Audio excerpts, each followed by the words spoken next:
Chapter 148. My heart was calm. I whispered to Duanmu. You're not who you used to be. I'm scared when I see you. That's why I've been avoiding you. I don't want to have any more conflicts with you. I've been injured too much and I'm exhausted. Duanmu walked up to me from behind. He knelt down on one knee and reached out to touch my face. His gentleness reminded me of the old him. I felt the warmth of his hand and closed my eyes. Duanmu looked at me and said, "You look better now. You're a poisonous woman. I can't help but have feelings for you. Shaoli, don't leave me." Hearing Duanmu's words, I opened my eyes and put down his hand. I looked at him and said, "You're suddenly so gentle because you don't want me to divorce you, right?" Duanmu looked at me and said, "You think too much. I really don't want to divorce you. I really have feelings for you." I stood up from the swing and looked at him.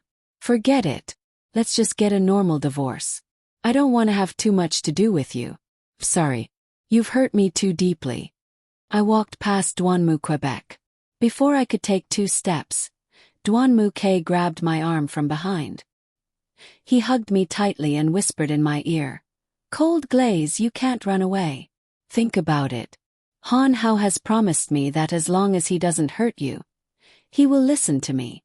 You have to think about your decision carefully. His safety is in your hands." I was so angry that I trembled. I clenched my fists and tried to shake him off. Duanmu held me tightly in his arms. I struggled for a while but it was useless. I whispered, "You can't hurt Han Hao. You absolutely can't." Duanmu leaned close to my ear. He softly whispered into my ear, "That will depend on how you do it." I tightly closed my eyes, not daring to move, nor did I say anything. Duanmu carried me in his arms. I stared at him and said, "What are you doing?" Duanmu looked at me and said, "Doing what I have to do." Before I could say anything, Duanmu carried me to the house. I didn't dare to move. I was afraid that if I accidentally fell, I would hurt the baby. I had to act according to the situation. I hoped that nothing would happen between us. If I lost the baby because of this, I would be in a lot of pain. Duanmu carried me upstairs and into the bedroom. He placed me on the bed. I subconsciously covered my chest with my hands. He sat on the edge of the bed and looked at me.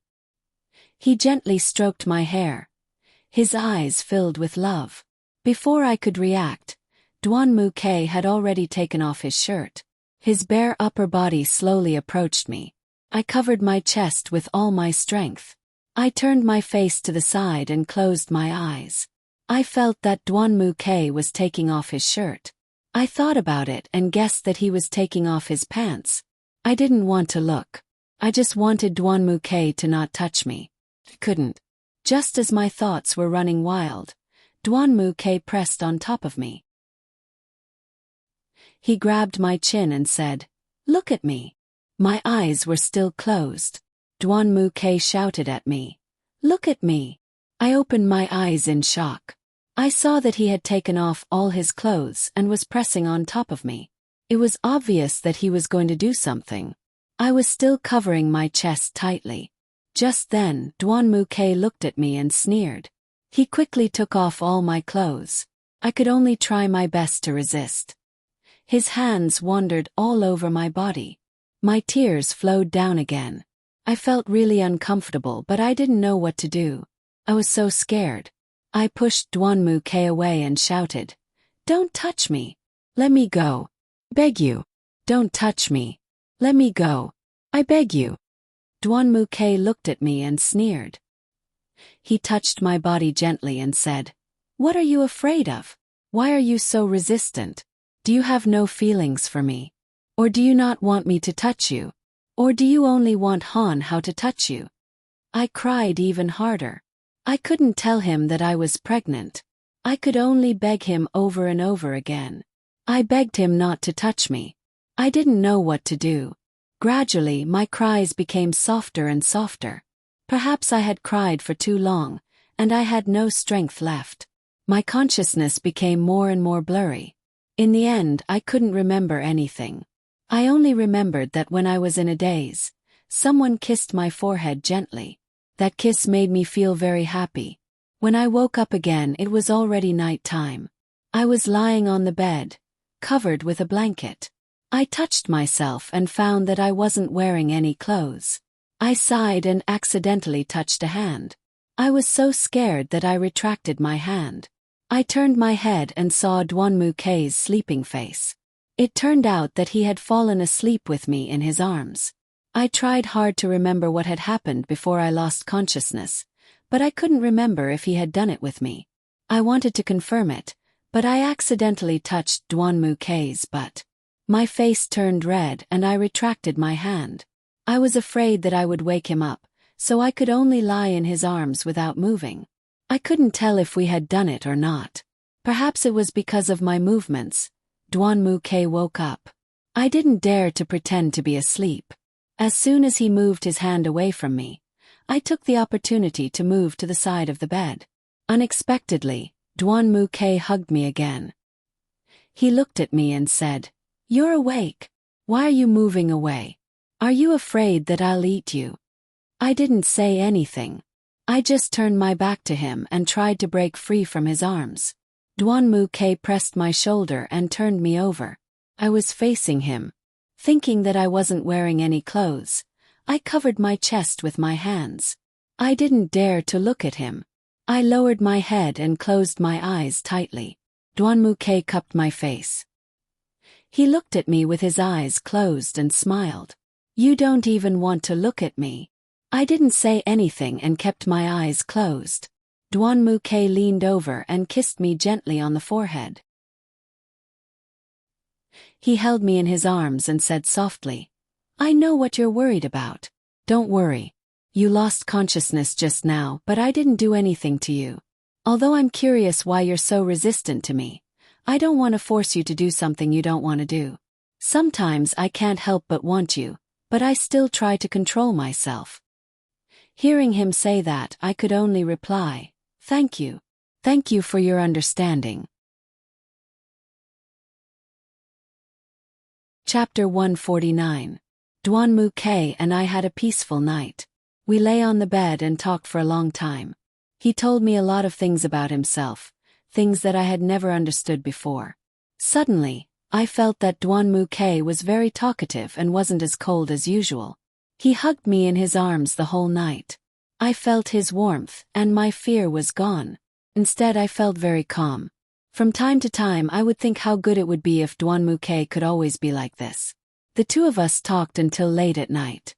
Unknowingly, the two of us fell asleep in each other's arms. I slept soundly that night.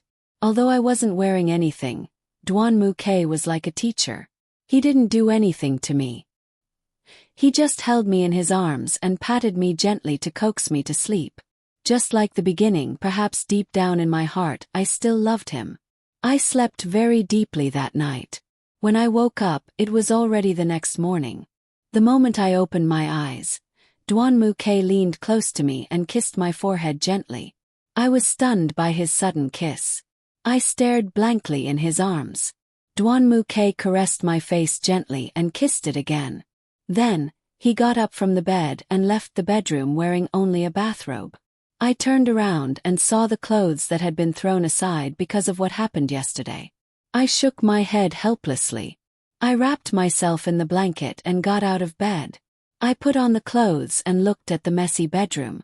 I decided to tidy it up and stretch my body. It wasn't good to lie on the bed all the time. I didn't want to care about what Duanmu-K was doing. It felt like we had returned to the days when we were just the two of us. I was touched. I was touched that I could still feel the warmth of the past even though there were less than 4 days left. When the bedroom was almost tidied up, I turned and walked into the bathroom. After washing up, I looked at myself in the mirror. I obviously looked haggard. It seemed that my body was still weak. My complexion didn't look good either. I was very pale, and my lips didn't have any color. My stomach rumbled. It seemed that I was hungry. It was rare for me to have an appetite, but then I remembered that the villa might not have any ingredients. I didn't know what to do for breakfast. I sighed and turned my head. I saw Dwanmuke standing at the door. I was shocked and took 2 steps back. I looked at him with a frightened face. Dwanmuke looked at me and smiled. You must be hungry. I can hear your stomach protesting. He pointed at my stomach. I suddenly felt a little embarrassed. I turned my head to the side, not wanting to look at him. Dwanmuke walked in front of me. He took my hand and led me out of the bathroom. We walked downstairs. As we walked, he said, I've prepared some simple food. Eat it first. If you're not full, we'll go out to eat. Dwanmuke pulled me to the dining room. He had already prepared a table full of food. There was soy milk, youtiao, steamed buns, and mixed vegetables. But it was obvious that he hadn't made any of this. I glanced at the table and looked back at him. You didn't make this, did you? Dwanmuke said. Yeah, we don't have anything at home. I went to the market early this morning to buy it. I looked at the time and looked back at him. It's 9:30. The breakfast shop should have closed long ago. Dwanmuke sighed. All right, I can't hide anything from you. I woke up at 6 in the morning. I saw that you were sleeping soundly, so I wanted to make the porridge and wait for you to wake up for breakfast. But I found that we didn't even have rice at home.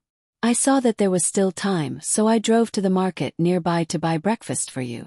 I kept it in the incubator until you woke up. Eat it while it's hot. It won't taste good when it's cold. I couldn't control myself anymore. I shook off Dwanmuke's hand. I stood in front of him and screamed at the top of my lungs. Why are you so good to me? Why are you suddenly so gentle? I don't have any feelings for you anymore. Why do you give me hope and torture me? What are you thinking? Why do I not love you anymore? Why can't I let you go? Dwanmuke, tell me. Why is this happening? Why did we become like this? I couldn't stop my tears from flowing out. He didn't say anything. He just stood in front of me and looked at me quietly. Seeing that he didn't respond, I felt even worse. I reached out and slapped him. He didn't dodge. I took a step forward and looked at him. Why don't you dodge? We're going to divorce. Why do you still want to remarry me? What are you thinking? What do you want to change me into? Will you only be happy when you see me being tortured to death by you? Dwanmuke, it's over between us. We can't be together anymore. I felt as if all the resentment that I had accumulated over the past few days had exploded out in an instant. I didn't know if Dwanmuke was listening to me seriously. I only knew that after I said those words, my heart was in great pain. Dwanmuke reached out and held me in his arms. He didn't say anything. He let me hit his back and bite his shoulder. My tears soaked his clothes. He didn't let me go. He just held me tightly in his arms. Came back to my senses. I grabbed his clothes and cried my heart out. After a while, Dwanmuke hugged me and said softly, Don't be sad. Since you want to divorce so much, I'll do as you wish. Your body is very weak. If you continue to be so emotional, it will affect your body. He just hugged me and comforted me softly. I leaned into his arms. That strange yet familiar feeling pierced my heart. Dwanmuke let go of me. He helped me sit down on a chair and put a bowl of soy milk in front of me. Then he looked at me and said, Hurry up and eat breakfast. Don't starve yourself. He took a tissue and wiped the tears on my face. He patted my back gently and said, Eat slowly. Don't worry. I bought a lot. I didn't dare to look at him because I didn't know how to face him. It turned out that no matter what a person turned into, whether they were a devil or an angel, as long as you loved them, you would never change your mind. The moment he said that he agreed to divorce, my heart was pierced. Was he disappointed too? I started to regret it. I regretted that I didn't insist on staying by his side. Instead, I pushed him away, and pushed him into someone else's arms. Dwanmuke sat opposite me and ate breakfast with me in silence. We didn't speak. I could see his face from the corner of my eye. His face was full of disappointment. Chapter 150. After we finished breakfast, I helped Duan Muke clean up the dining table. Then, I stood in front of the French windows in the living room and stared at the flowers and plants in the courtyard. After Duan Muke finished cleaning up the kitchen, he stood next to me and watched the scenery with me. I turned to Duan Muke and said, "It's about time. Let's go home. I miss Xinyao and Mom and Dad." Duan Muke looked at me. "Can you stay with me for one more day?" I looked at Duan Muke and asked, "Why? We've already stayed for one night. Why do you want to stay for another day?" Duan Muke sighed. He walked in front of me and said, "In 3 more days we'll have nothing to do with each other. After today I've decided to take you home and leave for a few days. When the day comes to sign the divorce papers, I'll wait for you at the Civil Affairs Bureau." "Why do you want to leave? Where are you going?" I looked at Duan Muke. I didn't understand why he would say that. Duan Muke reached out and gently stroked my hair. "I don't know how to face you anymore. Under my cold exterior, my heart is actually very weak. It's just that my identity and my family won't allow me to be weak. I can only fight with all my might. I don't know why I'm telling you this. I've never cherished any of the women around me.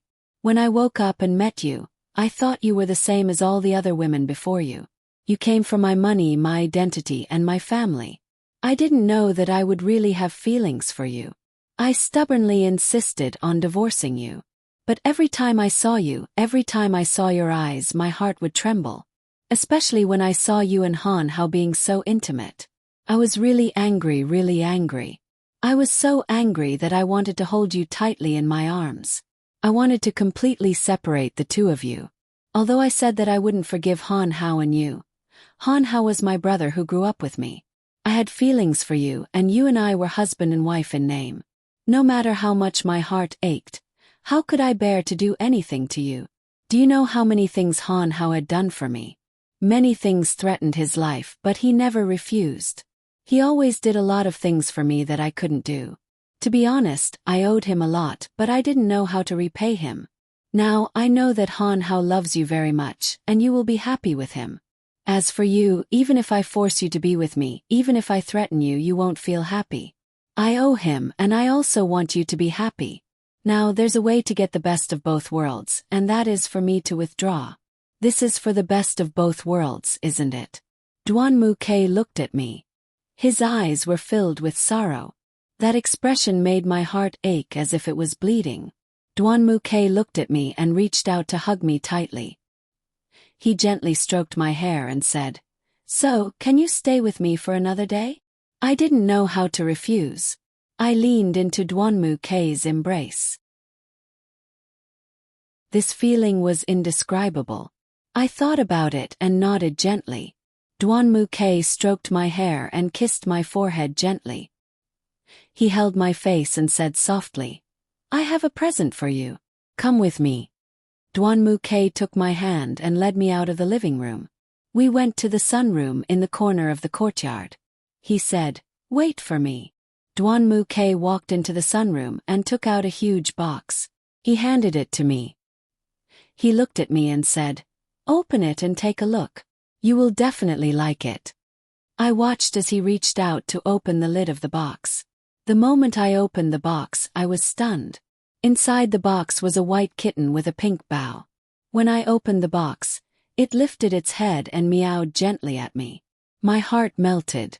"It's so cute." I reached out and picked up the kitten. The kitten first sniffed my face, then meowed at me. It was so cute. I looked at Duan Muke and smiled. "Thank you. How did you know I like cats?" Duan Muke put down the box and looked at me. "I heard from Xinyao that you really like cats. You raised a few in the States, but you didn't raise any after you came back. I asked the pet shop manager and he said that most girls like this breed of cat. So I brought it back for you. What do you think? Do you like it?" I nodded and looked at Duan Muke. "Yes, I like it. I raised this breed in the States. It's very clingy. Thank you. Thank you for the present." I raised my head and looked at Duan Muke. He was especially dazzling under the sunlight. My heart didn't hurt as much as before. I held the kitten in my arms and gently stroked it. It was like a child who hadn't seen the world, looking around. Sure enough, carefree innocence was the happiest. Duanmu-ke looked at me and said, "It doesn't have a name yet. Why don't you give it one?" Duanmu-ke reached out and gently stroked the kitten's head. The kitten lifted its head and sniffed his hand, then gently licked it. Then it looked at him with its big, cute eyes. I smiled and looked at Duanmu-Quebec. "It likes you." Duanmu-ke looked at it and said, "Really? That's good. Let's call it Snowball. It's as white as snow and so pretty." I cupped the kitten and gently pressed it against my face. "Little Snowball, we have a name now. Little Snowball is so cute." I rubbed my face against Snowball's body. Duanmu-ke stood next to me and looked at me. "Shaoli," he said, "I think I can see the way you raise a child. Will you be this gentle when you have your own child?" I blushed and looked at Duanmu-ke in embarrassment. I lowered my head and played with Snowball. Duanmu-ke looked at Snowball and said softly, "Little Snowball, from now on, only you can accompany Shaoli. You have to stay by her side for me. Don't let her get hurt again. Don't let her be sad again." Hearing Duanmu-ke's words, my heart trembled. I raised my head and looked at him. His expression was still so helpless. Duanmu-ke and I played with Snowball for the whole day in the villa. Only when he was sleepy at noon did he hug me and sleep for a while. Duanmu-ke told me that he liked to hug me. He liked to hold me in his arms because that was the only way he could be sure that I belonged to him. That day, I didn't reject what he did to me. Of course, he didn't overstep his boundaries either. He just pampered me as if he was bidding me farewell. He wanted to leave me with the best memories and erase his past. Chapter 151. At night, Duanmu-ke and I cooked dinner together. After we finished eating, Duanmu-ke and I cleaned up. Duanmu-ke said to me, "Let's go. We should head back. Han Hao should be waiting for you at the gate of your house in the city." I looked at Duanmu-ke and was stunned for a moment. Then I nodded. Duanmu-ke looked at me and smiled. He held my hand and led me out of the villa, the house that used to belong to us. I got in Duanmu-ke's car and followed him home. On the way, neither of us spoke. He was calm and so was I. We drove at a moderate speed and arrived at Duanmu-ke's house at the appointed time. Just as Duanmu-ke had said, there was a man standing at the gate. It was Han Hao. When he saw Duanmu-ke's car drive over, he walked towards us. However, he didn't go straight to the front passenger seat. Duanmu-ke parked the car and got out. He and Han Hao exchanged a few words. Then, Han Hao turned around and walked to the front passenger seat. He opened the door and helped me get out of the car. Duanmu-ke looked at me and Han Hao. He smiled and then got in the car and left. After watching Duanmu-ke leave, before I had time to react, Han Hao pulled me into his embrace. He hugged me very tightly. Han Hao whispered into my ear, "You're finally back. You're finally back by my side. Do you know how worried I was when you left me for the past few days? What did Xiao Ke do to you yesterday? Did he bully you? Did he hurt the baby? He doesn't know yet, does he? If he knew you were pregnant, he wouldn't have let you divorce him no matter what." I whispered to Han Hao, "No, he didn't do anything. He just regretted what he did to me. He regretted that he insisted on divorcing me. He wanted to leave me with a beautiful memory. That's why he took care of me for a day. He was very good to me. He didn't do anything to make things difficult for me. I just feel that he's very similar to how he was before he lost his memory." Han Hao put his hand on my shoulder and looked at me. "Are you tempted? You still have feelings for him in your heart? Fine. No matter what decision you make, I will support you and stay by your side. This is the promise I made to you. I won't go back on my words. Shaoli, don't worry. I'll always be by your side." Han Hao hugged me and gently kissed my forehead. I knew that this man would always be by my side. He was sincere to me, and he didn't hesitate to treat me with sincerity. No, he and I have already reached an agreement. We have decided to peacefully divorce, and he has also decided not to appear in front of me for the next few days. When the day of the divorce arrives, he will appear and directly go through the divorce procedures. After that, the two of us will have nothing to do with each other. I leaned into Han Hao's embrace, my heart aching as I finished speaking. Han Hao hugged me and said, "No matter what, it's fine as long as you're safe. Has the baby in your belly been obedient? Has it been tormenting you? I was afraid that your pregnancy reaction would be too obvious, and he would notice." I looked at Han Hao and shook my head. "It's fine. It's fine. My appetite has been better recently, so it should be normal now. After the divorce, I'll go to the hospital for a checkup." I've been shown off again. You two are showing off your love in public. Why don't you consider us?" A familiar voice came from behind us. Han Hao and I quickly let go of each other and turned around. It was Xinyao and Suri. Xinyao looked at me and ran towards me. She threw herself into my arms and hugged me tightly. "Little Xinyao, why did you come out?" I looked at Xinyao and asked. "Gij sent me a message saying that you and Gij Han Hao were at the door. He asked me to come out and welcome you. In the end, you two showed off your love in front of me. Really, I hate it. Always showing off your love in front of me." Xinyao looked at me and pouted unhappily. I turned to look at Suri. Suri's complexion was obviously better, but there were still many bandages on his body. I looked at Suri and asked, "Suri, how are you? Are your wounds better?" Suri looked at me and said, "Big miss, I'm much better. Don't worry. It's all thanks to Xinyao taking care of me. Otherwise, I wouldn't have recovered so quickly." Suri smiled at me. Xinyao let go of me and turned to look at Suri. She put her hands on her hips and said, "You still dare to say that? I clearly told you to stay in the hospital for a few more days to be observed, afraid that something might happen to your wounds. But what did you do? You just had to come back. No matter how much we tried to persuade you, your sister and I still wouldn't listen." Xinyao turned to look at me and said with a helpless expression, "Sister-in-law, did you know? He's starting to have a fever. The doctor said that he's in danger, but he didn't believe it. What should I do? He's too stubborn. I'm not afraid of anything else. I'm just afraid. Afraid that if he falls down, what should I do?" After saying that, Xinyao's eyes turned red and glistened with tears. Han Hao and I looked at each other. Han Hao looked at Xinyao and said in a soft voice, "I think you've misunderstood Suri. The reason he rushed back to your side wasn't because he didn't want to recover, but because he was afraid that you would get hurt, that you would fall into danger again. He was afraid that when he wasn't by your side to protect you, you would be bullied. If that really happened, he would regret it for the rest of his life. Suri, am I right?" Han Hao looked at Suri and smiled. Suri stared blankly for a moment. "Han Hao, why are you saying all this?" he said in a soft voice. He turned to look at Xinyao. Xinyao was also looking at him with tears streaming down her face. Before Su Rui could speak, Xinyao threw herself into his arms and said, "I'm sorry, Xiaoru, I'm sorry, I shouldn't have lost my temper with you. I'm sorry, it's all my fault, I didn't understand your true intentions. I won't be so willful in the future. I must first understand your true intentions. Turns out that you really care about me, I'm really stupid.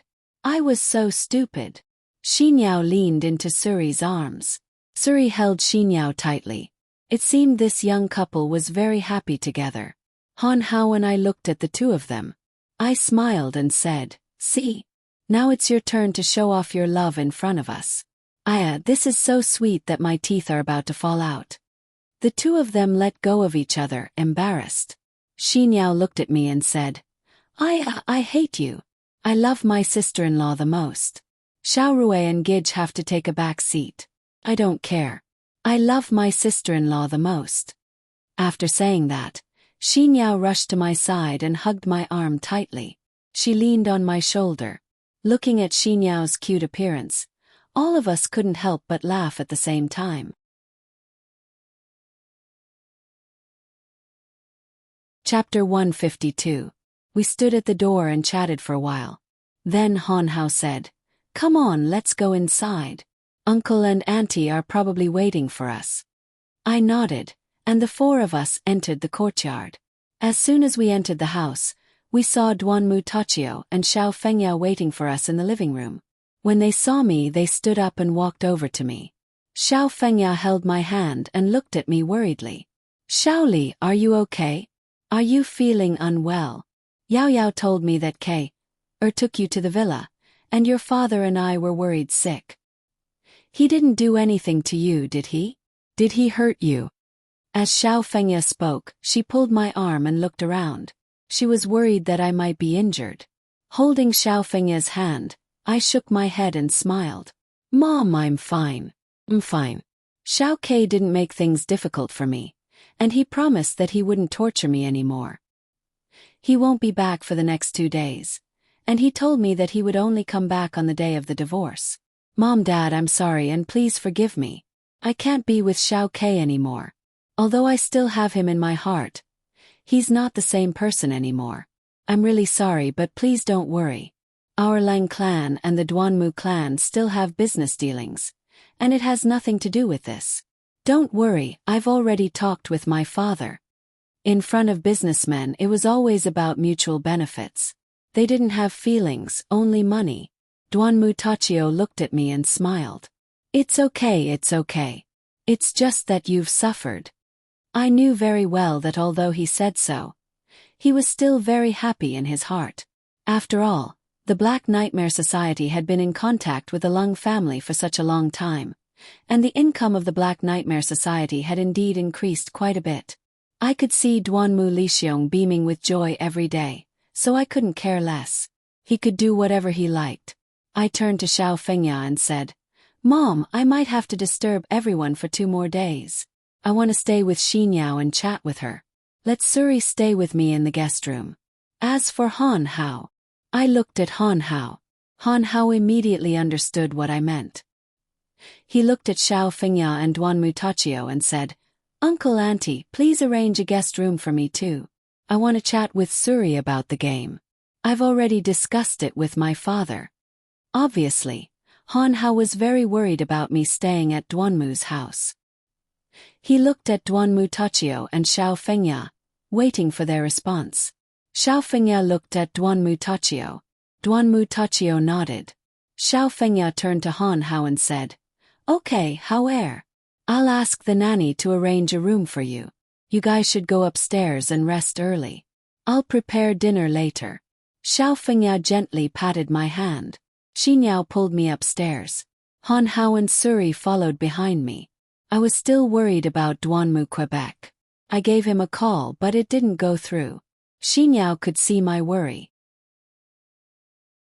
She patted my shoulder and said softly, Sister-in-law, you don't have to worry. My brother probably went to find his brothers. He probably felt that he lost face and wanted to find a place to relax. You don't have to worry about him. I looked at Xinyao and nodded. Just as we were about to enter the bedroom, I saw Yuexin standing at the other end of the hallway. She was standing in front of her bedroom door, looking at me. I thought she might have something to say to me. I looked at Xinyao and the others and said softly, Little Xinyao, you guys go in first. I'm going to talk to Yuexin. Xinyao stopped and turned to look at Yuexin. Then she looked at me and said, Sister-in-law, what are you going to talk to her about? Did you forget what kind of person she is? I'm not going to talk to her right now. Just looking at her makes me annoyed. Sister-in-law, you don't have to talk to her either, okay? Suri could see what I was thinking. He walked in front of Xinyao and carried her to the bedroom. As he walked, he said, You don't have to worry about what Milady wants to do. Let's go in first. Suri waved at me and said, Milady, you go. I'll help you look after Xinyao. I stood there and looked at them. Xinyao kicked and struggled, but Suri held her tightly and carried her into the bedroom. Han Hao followed and closed the door. I turned to look at Yuexin and walked towards her. Yuexin looked at me and sneered. She turned and opened the bedroom door. I walked to her side and looked at her. Then I walked into the bedroom. Yuexin followed me in and closed the door behind her. I looked at Yuexin and asked, Do you have something you want to say to me? Yuexin looked at me and sneered. Cold glaze. I lost. I lost completely. I looked at her in confusion. I didn't understand what she meant. What do you mean? I asked. She looked at me and said, I thought that after Brother Duanmu lost his memory, you wouldn't be in his life anymore. I also admit that after he lost his memory, I said a lot of bad things about you in his ear. I even said that you were involved with another man before you married him and that your relationship was unclear. I said all these things and he believed me at first. I thought that he would completely dump you after that, but I was wrong. I could never understand his thoughts. Just like yesterday at the mall. He would rather throw me aside to ensure your safety. He could ignore my life and death, but he had to protect you completely. I probably don't have any weight in his heart at all. I don't think I have a place in his heart.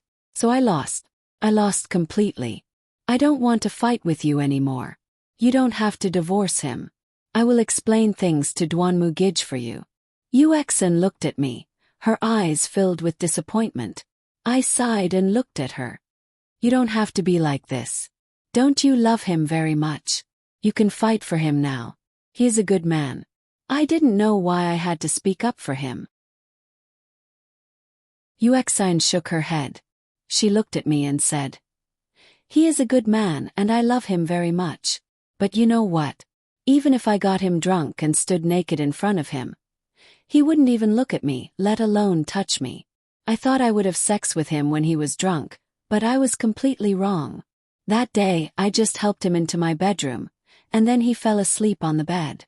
I took off his clothes, I tried everything, but that night I just lay on his shoulder, I couldn't sleep at all. The man I loved was lying beside me, but I couldn't have sex with him.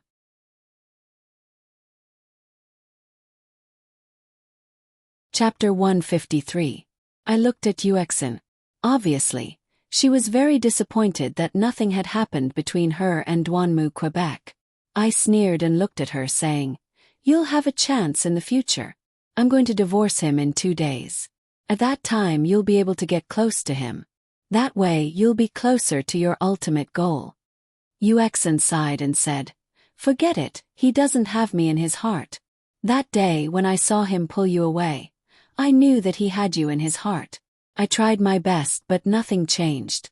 So I gave up. That's it. I sincerely wish you two happiness together. I won't disturb your life anymore, so don't divorce him. I knew that although Yuexin said that on the surface, she definitely didn't think that way in her heart. Even if he doesn't want a divorce, as long as I insist on a divorce, I still have a copy of the contract that he signed. It's useless even if he tears up his copy. Unless the copy in my hands is lost, then it's truly invalid. He probably planned this for a long time. Actually, if I stay by his side, it won't be good for anyone. You should be very clear about the stakes involved. I think in the entire Duanmu family, the only one who truly treats me well is probably only Xinyao. Although these words might hurt Dad and Mom, I'm not afraid to say it in front of you. This is the truth you should understand. Yuexin looked at me. She probably didn't think that I would tell her my inner thoughts so directly. Yuexin was stunned. She looked at me and said, I understand what you mean.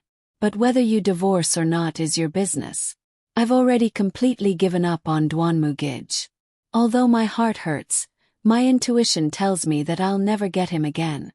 I looked at Yuexin and said, I don't think you should give up. You should be more persistent with Duanmu Quebec. Don't you love him? If you love him you should have him, right? He needs a woman like you who is devoted to him and can help him. You can definitely do that. I believe in you. Yuexin looked at me and was even more stunned. She looked at me and said, don't you hate me the most? Why are you suddenly helping me now?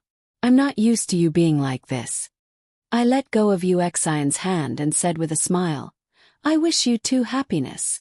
I patted Yuexin's shoulder and turned to walk towards the door. As soon as I opened the door, Yuexin called out from behind me, Cold Glaze, you've forgiven me for what I did to you in the past, right? I stopped at the door and didn't turn to look at her. I said softly, I'm sorry, but I'll never forgive you for what you did to me. But I'm more assured that you'll treat Duanmu K very well. You'll take care of him wholeheartedly. So that's it. Other than this, you and I can never be friends.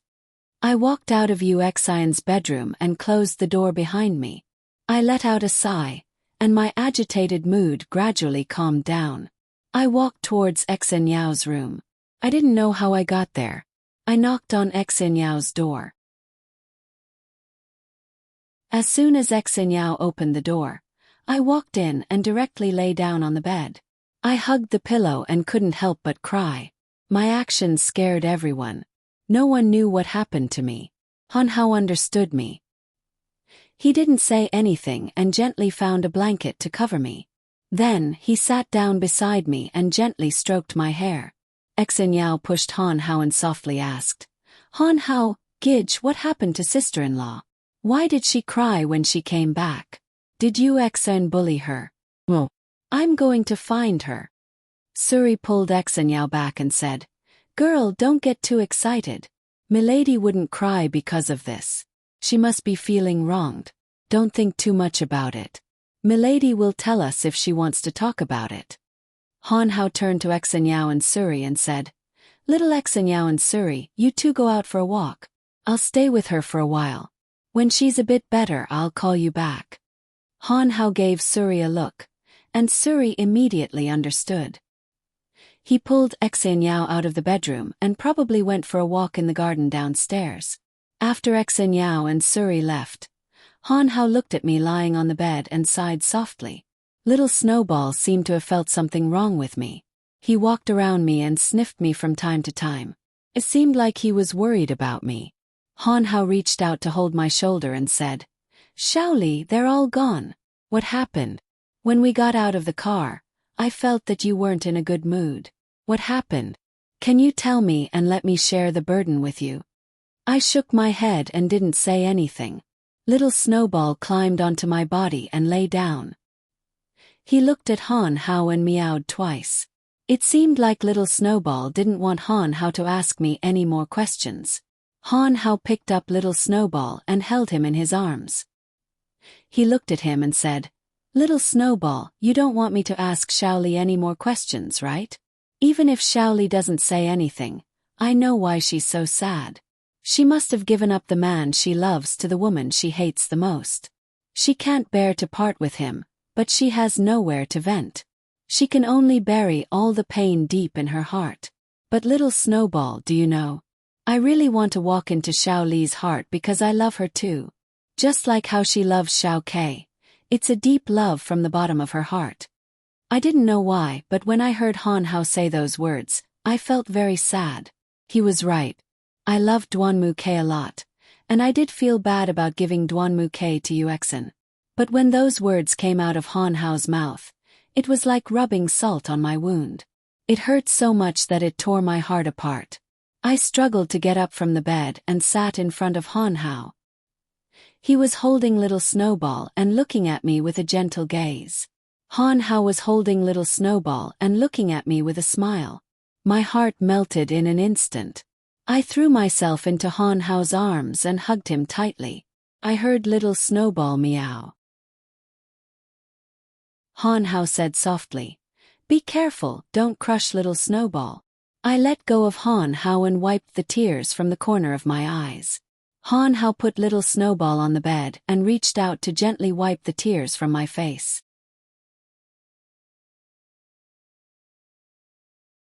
Chapter 154. Han Hao looked at me affectionately and said, Silly, why are you crying? I won't blame you. I know what you're thinking and I understand the struggle in your heart. You don't have to worry about anything right now. All you need to know is that from now on, you belong to me, Han Hao. You don't have to worry about anything else. I'll be by your side for the next few days. Han Hao held me in his arms, and I reached out to hug him tightly. Han Hao gently stroked my hair and said, All right, don't cry. Haven't I been here all this time? If there's anything that makes you unhappy, you have to tell me. If you can't hold it in, it won't be good for your body, and it won't be good for the baby in your belly. Do you understand? Han Hao kissed my forehead. I leaned into Han Hao's arms and said softly, Lie down with me for a while. I'm so tired. I feel like after I say everything I want to say, I can't take it anymore, okay? Han Hao looked at me and said, I can accompany you, but it's not appropriate to do it in Xinyao's room. Besides, it's not appropriate to do it in Duanmu's house either.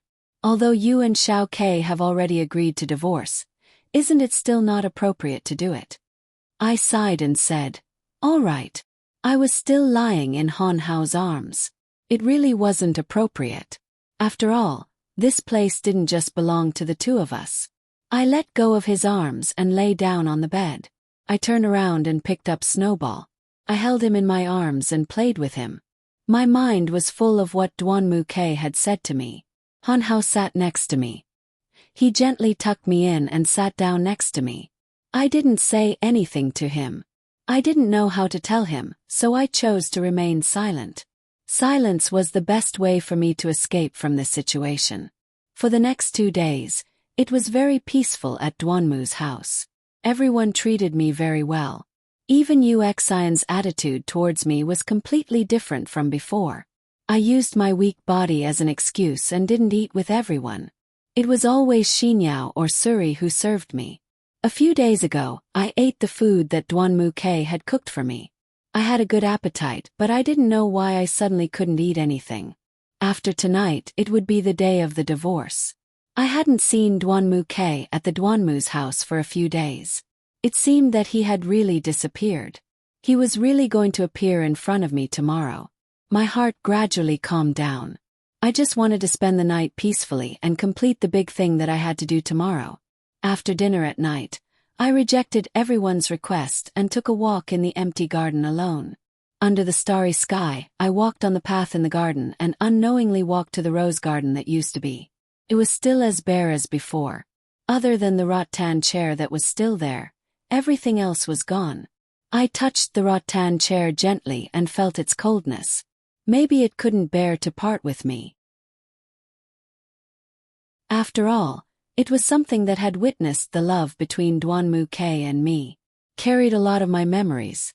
My heart was very cold, so cold that it was close to freezing point. Just as I was thinking about the past in a daze, my phone suddenly rang. I took out my phone and saw that it was Xinyao. Picked up her call. Little Xinyao, what's wrong? What's the matter? Xinyao's anxious voice came from the other side of the phone. She said with a sobbing tone, Sister-in-law, sister-in-law, my brother disappeared. What should I do? Listening to Xinyao's words, my heart trembled. I hurriedly asked, what's going on? Didn't he say that he would disappear for 2 days? He should be fine. Xinyao cried and said, Sister-in-law, it's not like that. For the past few days, my brother has been staying at his friend's house. While they were drinking at the bar, they had a conflict with the table next to them. However, it was resolved. They just had a few words and didn't fight. When they saw that the matter was resolved, my brother's friends went to the bathroom. But when they returned, my brother was gone. He didn't take his phone with him and left a note with the words, we took Duanmu Ke away. His friends had no choice but to call me. Sister-in-law, what should we do? I'm still worried that something might have happened to my brother. After listening to Xinyao's story, I was stunned. I thought for a moment and said, Xinyao, don't worry. Don't tell Dad and Mom about this. Does Han Hao know about this? You can contact him and tell him that I'm in the garden. I'm going out to find him. If there's anything, I'll call him. I thought for a moment and dialed Suri's number. Suri, did you hear that Duanmu Ke was taken away? You don't need to worry about anything else right now. Call Uncle Bai and ask him to investigate who took Duanmu Ke away. After that, stay with Xinyao and protect her. If there's any news, inform me immediately. I'm going out now. I'm going to find him first. If there's anything, call him. I hung up the phone and walked to the door.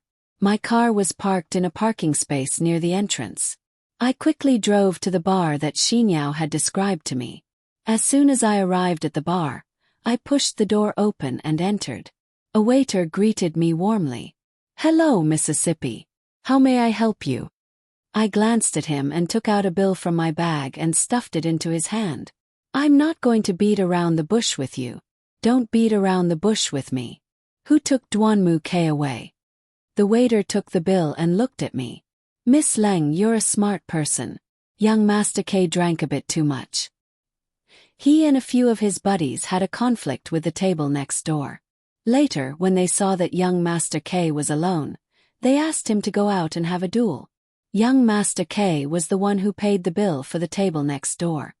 I glanced at him and took out another bill from my bag and handed it to him. Where did they take him? The waiter took the bill and smiled. Those people often come to the bar.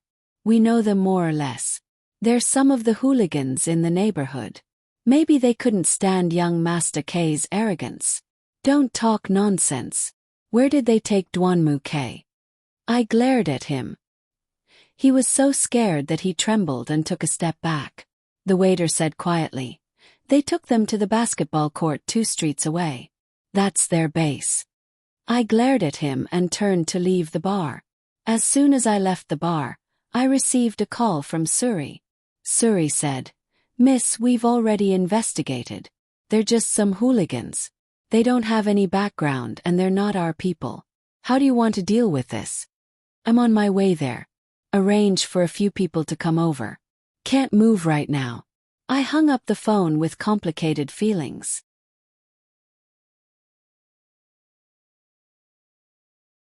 Chapter 155. I arrived at the basketball court the waiter had told me about. From a distance, I could see a few people standing in the corner of the court. It looked like a person was lying under their feet. I thought, could it be Duanmu K? I quickened my pace and walked into the court, walking towards them. I walked closer and saw that they were gangsters. The person lying on the ground was Duanmu Quebec. His body was dirty, and his face was stained with blood. It looked like he had been beaten up by them. I clenched my fists and looked at them. They were still standing there, pointing at Duanmu K and saying something.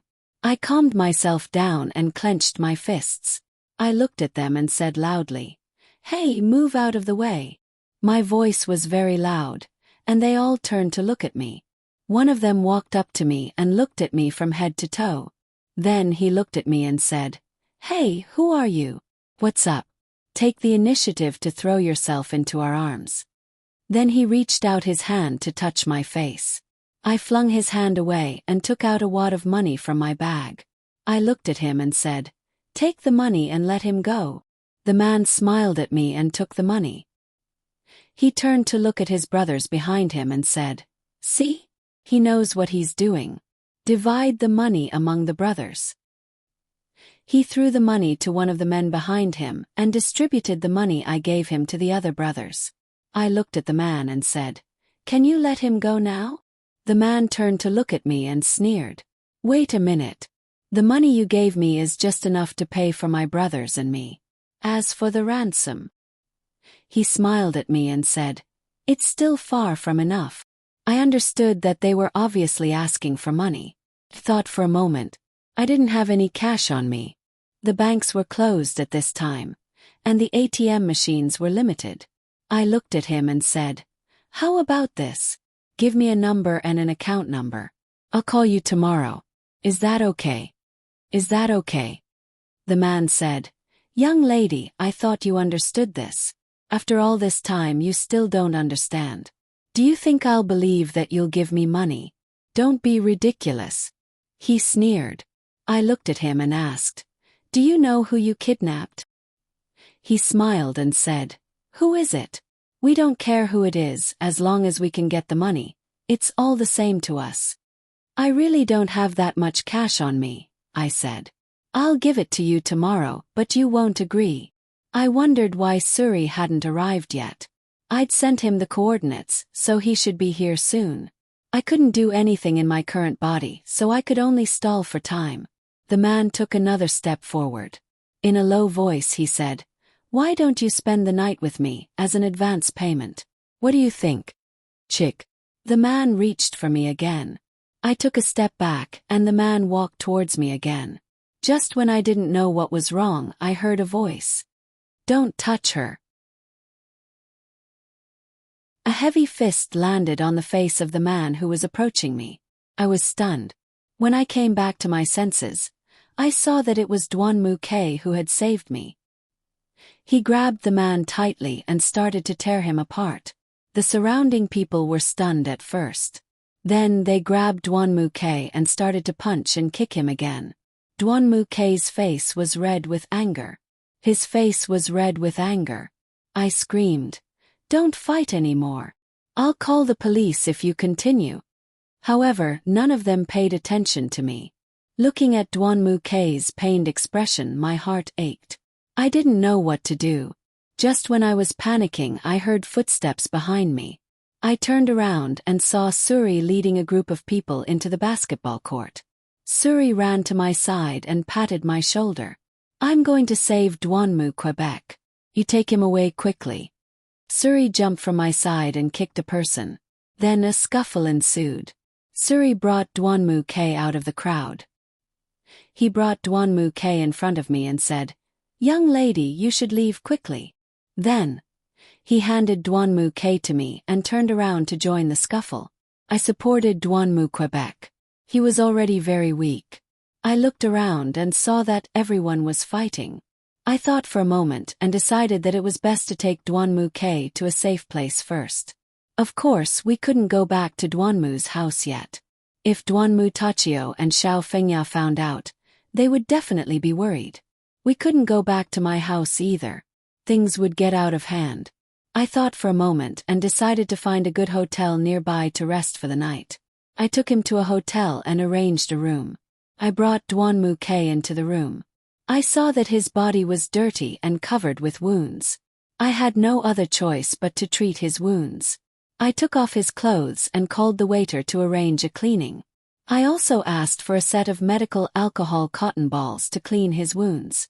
The Duan was lying on the bed with his eyes closed. His brows were tightly knitted, and his expression was one of pain. I looked at the wounds on his body. There were many bruises and abrasions. My heart ached. I went to the bathroom and wet a towel. I returned to his side and gently wiped his body. His expression was still very painful. Cold sweat beaded on his forehead and tears fell from my eyes. Looking at him like this, I felt very bad. After wiping him clean, I began to disinfect his wound. As soon as the alcohol cotton touched his wound, he cried out in pain. He reached out and tightly grabbed my hand. I was so scared that I shivered. He didn't say anything. He just tightly grabbed my hand and let out a painful groan. I understood that when the alcohol cotton touched his wound, it must have caused him to feel uncomfortable. I gently touched Duan K's face and looked at him, saying, "Little K, don't be afraid. I'm just treating your wound. It'll be fine in a while. Bear with it for a while, it might hurt a bit. Once I'm done treating it, it won't hurt as much anymore. Just bear with it for a while, okay?" I comforted him, but I didn't know if he could hear me. Perhaps he heard my words, because he gradually let go of my hand. I continued to treat his wounds. Although there was some pain, he endured it with great difficulty. His expression was very painful, and his forehead was sweating. I treated his wounds while wiping his sweat. Finally, I finished treating his wounds. I sat next to him and let out a long sigh. I turned my head to look at him. His expression wasn't as painful as before. I was afraid that he would catch a cold, so I took the blanket and gently covered him. I looked at Duan K's closed eyes and sleeping appearance.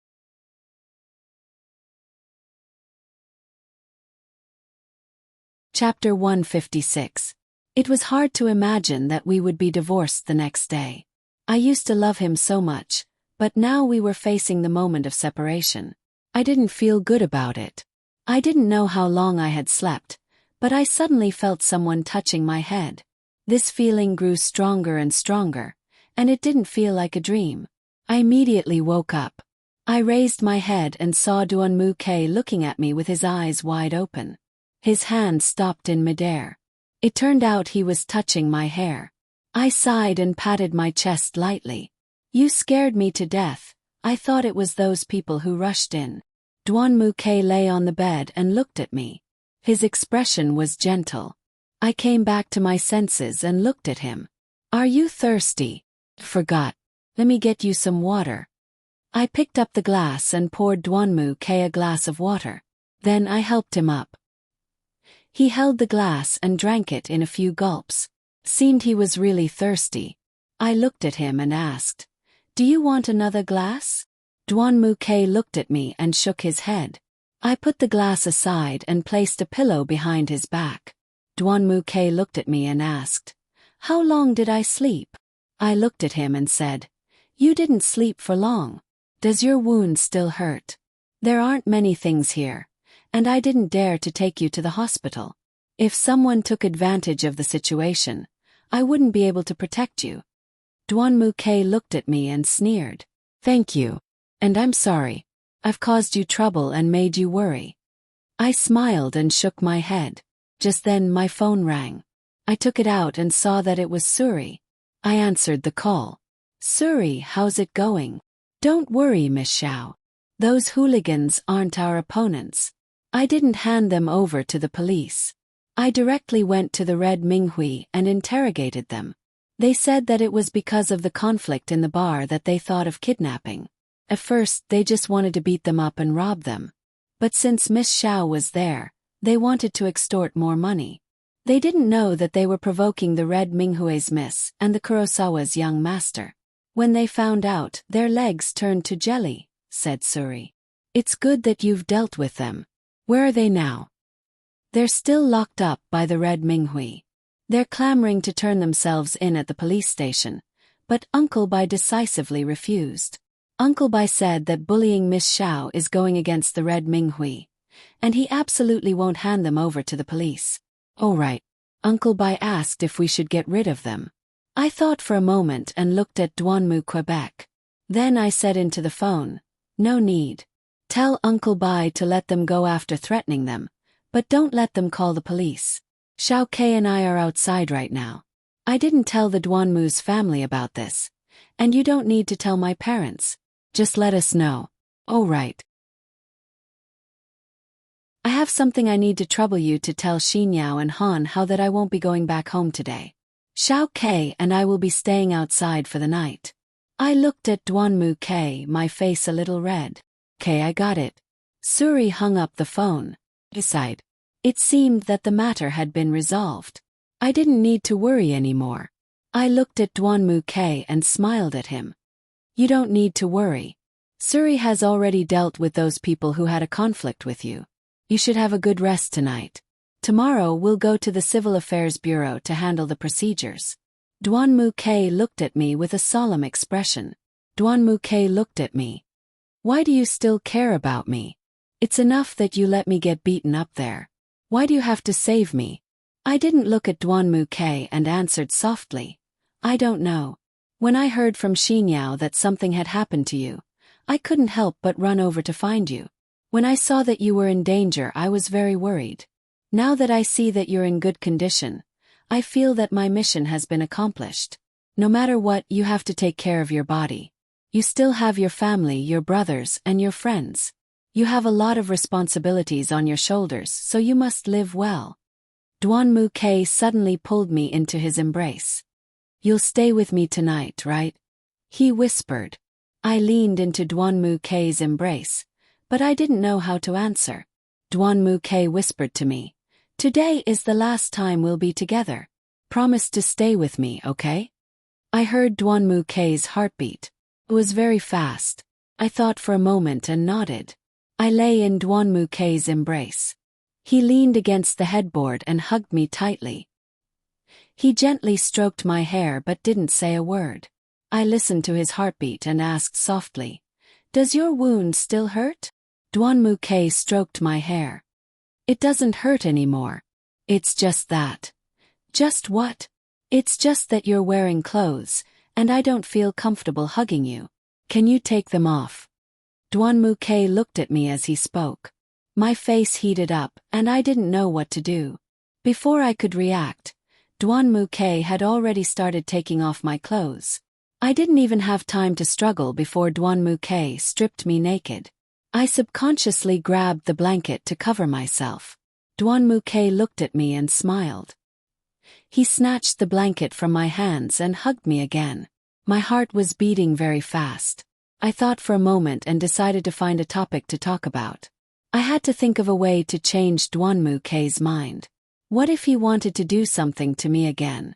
I asked softly. Where have you been for the past 2 days? Duanmuke hugged me and said, I've been staying at my brother's place for the past 2 days. During the day, I stayed at my brother's place. At night we went to the nightclub. There wasn't much to do. My brothers knew that I was going to get a divorce, so they put down what they were doing and came to accompany me.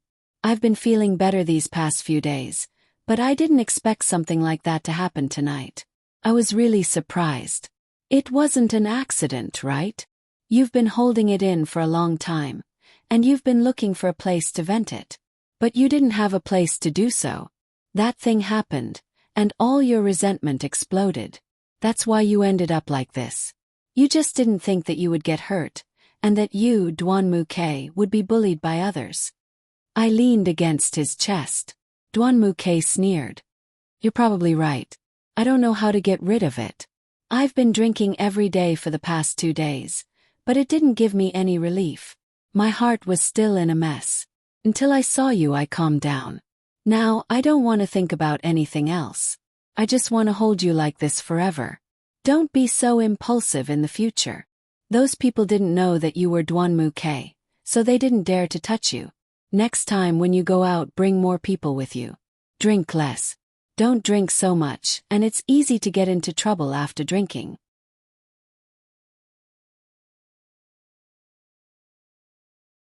Chapter 157. Duanmuke hugged me tightly and said softly, My brothers always say that a woman is a burden after marriage, but it's different from what they say. No one around me has ever said that to me like you, not even my parents. They never care about my affairs. I lowered my head and thought for a moment. There will be more in the future, I said. Duanmuke seemed to be stunned. As soon as I finished speaking, I regretted it. I really had touched a sore spot. Duanmuke sighed. He looked at me and said, There may be one in the future, but it won't be you. I sat up in his arms and looked at him. I didn't beat around the bush and said directly, Yuexin is very good to you. She has always loved you. She also wants to be with you. I think she is the most suitable person to be by your side. You can consider her. Duanmuke sighed. He sat up and pressed me down on the bed with both hands. Before I could react, he was already on top of me. He looked at me and caressed my face gently with a doting expression. He said to me, Tonight only belongs to the two of us. Can you not mention anyone else? Yuexin can't, Xinyao can't, Suri can't, and Hanhao can't. Anyway, besides me and you can't mention anyone else. Duanmuke's sudden pretentiousness made me confused. I looked at his serious expression and didn't know what to do. Duanmuke seemed to see my helplessness. He cupped my face and gently kissed my lips. His other hand began to caress my body without restraint. I subconsciously grabbed his hand tightly. Duanmuke raised his head and looked at me. He stroked my hair and said, Don't be afraid. I won't hurt you, okay? I shook my head hard and looked at Duanmuke. No, Xiaoke, don't touch me. I don't feel good. I found an excuse to fool Duanmuke, but it was obvious that it didn't work. Duanmuke looked at me with disdain. I was helpless, but I couldn't think of any reason to reject him. Duanmuke looked at me and said softly, Don't be afraid. I promise I will be gentle. He lowered his head and kissed my lips again. This time I didn't reject him. He stroked my body gently, and I didn't reject him either. Just like before when I had sex with him, I decided to boldly indulge myself and open my heart. Just like Duanmuke said, this night it was just me and him. There was no one else between us. I wanted to be with him. I wanted to return to the time when I loved him deeply and only loved him. I wanted to spend the rest of my life with him. Duanmuke saw that I didn't reject him anymore. He sat up and hugged me. I sat on top of him, He looked at me and stroked my hair gently. He smiled and said, "Cold Glaze, I have really fallen in love with you. If you are pregnant with my child after this night, please tell me. As long as you are willing, I am willing to be responsible for you for the rest of my life." Duanmu-ke kissed my lips and hugged me tightly. I felt his intense kiss, which made me nervous, but I didn't reject him. The night passed quickly. I didn't know how long we had been going at it. When we were both tired, I lay on Duanmu-ke's body and listened to his strong heartbeat. Duanmu-ke gently stroked my hair and said, "You must be tired. It's my fault. I couldn't control myself. Did I hurt you?" I touched the red spot where Duanmu-ke had pinched my arm. With a dark expression, I sighed and shook my head softly, saying, "It's not your fault. It doesn't hurt. It's fine. It's already past 12 o'clock. Hurry up and rest. Your body is still weak." Duanmu-ke hugged me and gently patted my back. "I'm already very satisfied. Tonight was the happiest night of my life. I feel very comfortable." I raised my head and looked at him. "You must have indulged too much. That's why you feel so comfortable." Duanmu-ke hugged me and smiled. "That's just one of the reasons. The main reason is because I have you. I don't care about anything else. But it's too late to say anything now. When the sun rises, I will lose you." I suddenly feel very reluctant. What should I do? I didn't know what to say. I could only lie quietly in Duanmu-ke's arms and feel the lingering warmth of indulgence. Duanmu-ke and I didn't talk anymore. I lay in his arms and fell asleep. It was a deep sleep, but it was a good sleep. In a daze, I felt Duanmu-ke turn around and hug me. I leaned against his chest and felt his warmth. I kept thinking that it would be great if I could turn back time. That way, I could return to the happiest time I had with Duanmu Quebec. When I woke up, Duanmu-ke was on top of me. He looked at me and gently played with my hair. When he saw that I was awake, he immediately kissed my lips. Then he looked at me and smiled. "Good morning." I rubbed my eyes. I still hadn't woken up. I looked at Duanmu-ke with a confused face. Looking at his smile, I smiled too. I held his face and kissed him gently on the lips. Duanmu-ke was stunned at first. Then he looked at me and stroked my hair, smiling brightly. I turned to look out the window. The sun was high in the sky. I turned back to Duanmu-ke and said, "It's late. We should get down to business." I got up from the bed and sat there looking at Duanmu Quebec. He looked disappointed. I gently patted Duanmu-ke's back and said, "Don't be like this. Didn't we agree that everything will be fine? Everything's going to be okay. Take it easy. Let's go." I reached out and hugged him tightly. Duanmu-ke turned around and hugged me. I could feel his disappointment. He hugged me and said softly, "Okay, pack up. Let's go." Duanmu-ke and I packed up and left the hotel. The two of us drove to the Civil Affairs Bureau.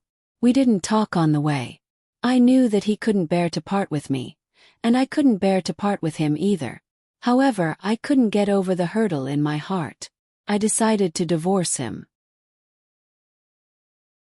When we arrived at the Civil Affairs Bureau, Xinyao, Suri, and Han Hao were already there. We parked the car and got out. Xinyao ran to me. She held my hand and said sadly, "Sister-in-law, were you and my brother okay yesterday? Are you sure you want a divorce? I can't bear to part with you. What about you? Don't divorce, okay? If you leave, there will be no one to talk to in this family."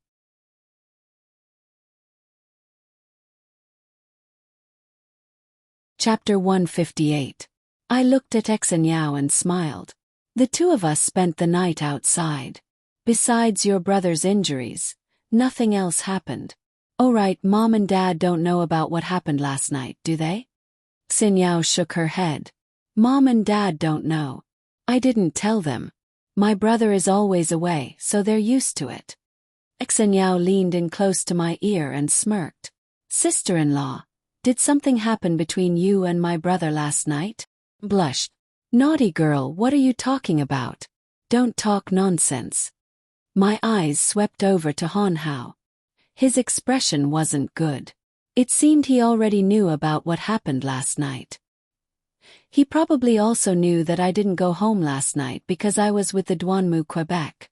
My heart suddenly felt uncomfortable, but I didn't know how to tell him. Han Hao walked in front of me. Looking at me, he said to Xenyao, "Xenyao, I want to talk to Shaoli. You go over there first." Xenyao nodded and left. I looked at Han Hao. I knew what he wanted to say to me. I wanted to take the initiative to speak, but I didn't know how to. As soon as I opened my mouth, Han Hao looked at me and said, "I don't care what happened between you and the Douanmu K last night. From today onwards, as long as you two sign the divorce agreement, you are my woman. I've already brought the household register. If you're willing, we can get a marriage certificate today. But I won't force you. You just have to remember that from now on, you are mine." Listening to Han Hao's hegemony, I didn't know what to do. Han Hao looked at me and gently stroked my hair. "Don't worry. I'm just thinking about how you spent the night with him last night makes me uncomfortable. Hurry up and get the paperwork done. If you're any later, they'll take their lunch break." I smiled at Han Hao and nodded. Then I walked over to Douanmu Quebec. Douanmu K looked at me and said, "Let's go." He nodded. Douanmu K and I went to the registration hall. The staff member started to process the paperwork for us. Douanmu K sat next to me. He held my hand tightly but didn't say a word. The staff member looked at the two of us and said, "It's really strange. This is the first time I've seen two people holding hands in a divorce." Douanmu K glared at him, and the man didn't say anything else. After a while, the staff member looked at me and Douanmu K and asked, "Are you sure you want a divorce? If it's confirmed, I'll put my stamp on it and it'll take effect immediately. You can't go back on your word. You two should think about it carefully." Before I could open my mouth, Douanmu K stepped in front of me and said, "I've thought it through. Let's cover it." The man turned and looked at me again. "What about you? Have you thought it through?" I turned and looked at Douanmu Quebec. He lowered his head and didn't look at me. I nodded, disappointed. The staff member directly stamped the divorce certificate. He handed it to us and said, "It's done. Let me give you two some advice. I feel that you two love each other very much. If it's because of some trivial matter, there's really no need for two loving people to divorce. So, if you think it through, it's still possible to get married again." I smiled at the staff member, then followed Douanmu K out of the reception hall. The two of us arrived at the door. Douanmu K looked at me with the certificate in his hand. His eyes had turned red.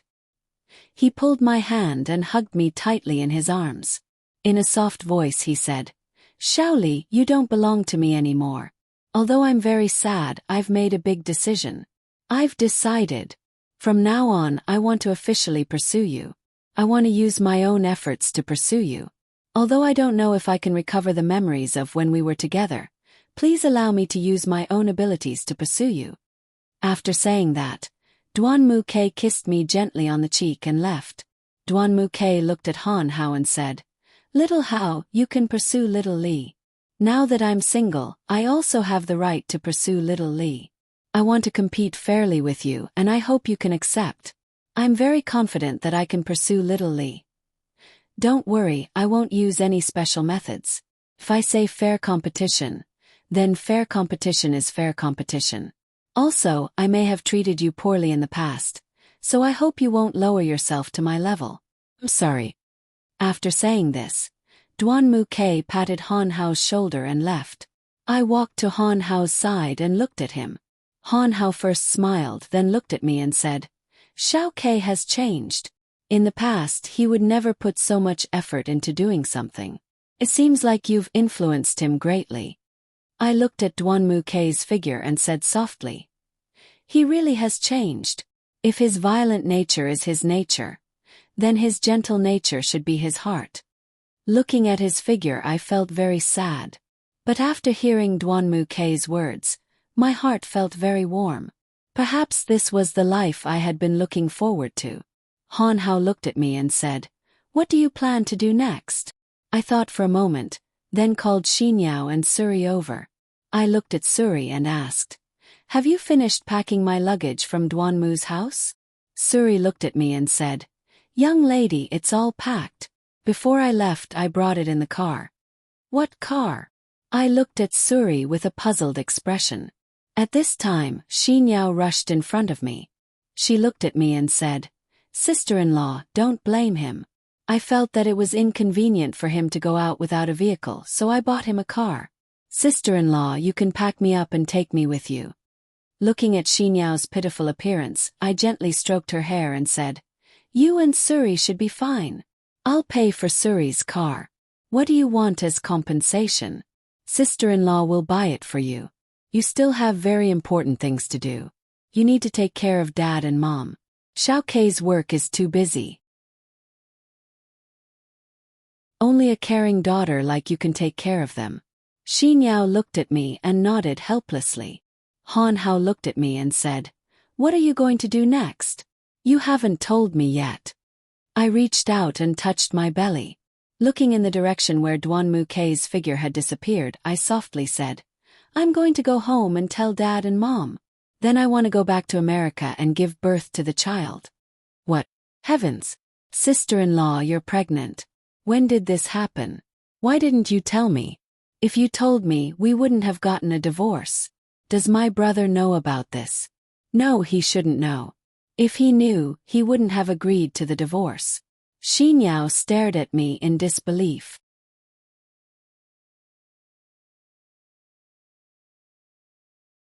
Chapter 159. I looked at Xinyao and patted her head. "This is a secret. You absolutely cannot tell your brother. You've been pregnant for more than 2 months, so divorce is inevitable. It has nothing to do with whether you're pregnant or not. But you can't let him know. If he knows, he'll feel burdened. Originally, this matter shouldn't be known to anyone in the Duanmu family, but you are an exception. I believe that you won't betray me." I smiled at Xinyao, waiting for her reply. Xinyao's eyes rolled, and then she hugged my arm. "Sister-in-law, don't worry. I won't tell anyone. I'm also looking forward to the birth of this baby. Then I can be an aunt. Just thinking about it makes me feel very happy." Han Hao walked in front of Xinyao. Looking at Xinyao, he said unhappily, "Can you stop calling her sister-in-law? She already divorced your brother. Now she's alone. You're making me unhappy." Han Hao looked at Xinyao and bluntly said his true thoughts. Xinyao looked at Han Hao and froze for a moment. Then she laughed and said, "Haha, Gij Han Hao, you're jealous. It's not wrong for me to call her sister-in-law. If she's with you, won't I have to call her sister-in-law? Okay, if you don't want to listen, I'll call her Jejia." "Don't be angry.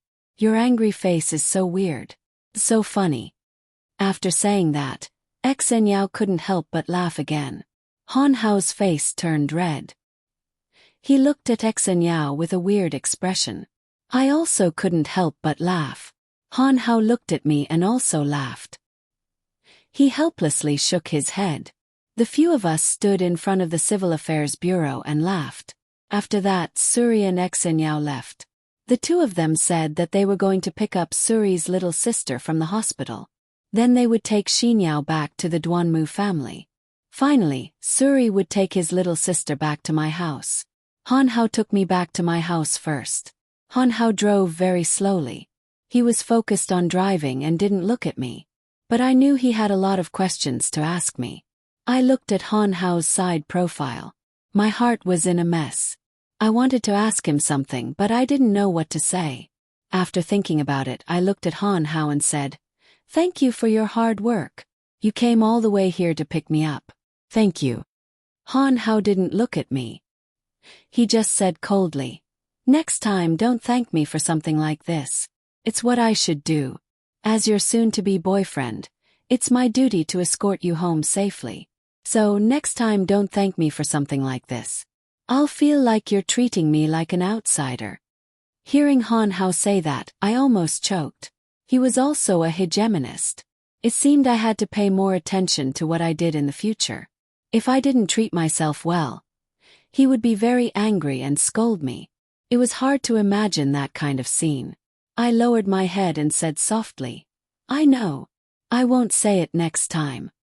Han Hao looked at me, and his tone became gentle. He said, "It's good that you understand.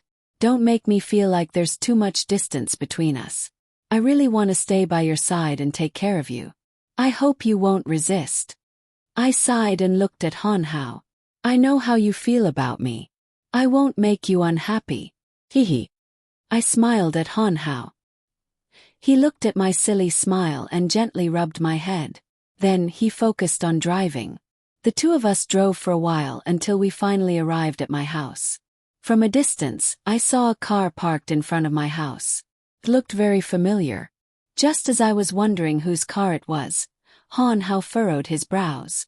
"Why is Xiao Kei's car here?" I suddenly remembered that it was Xiao Kei's car.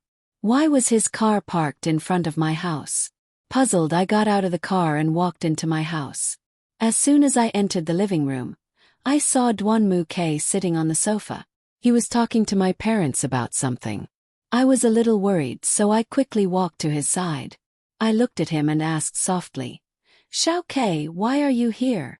Duanmu Kei turned around to look at me, then he stood up.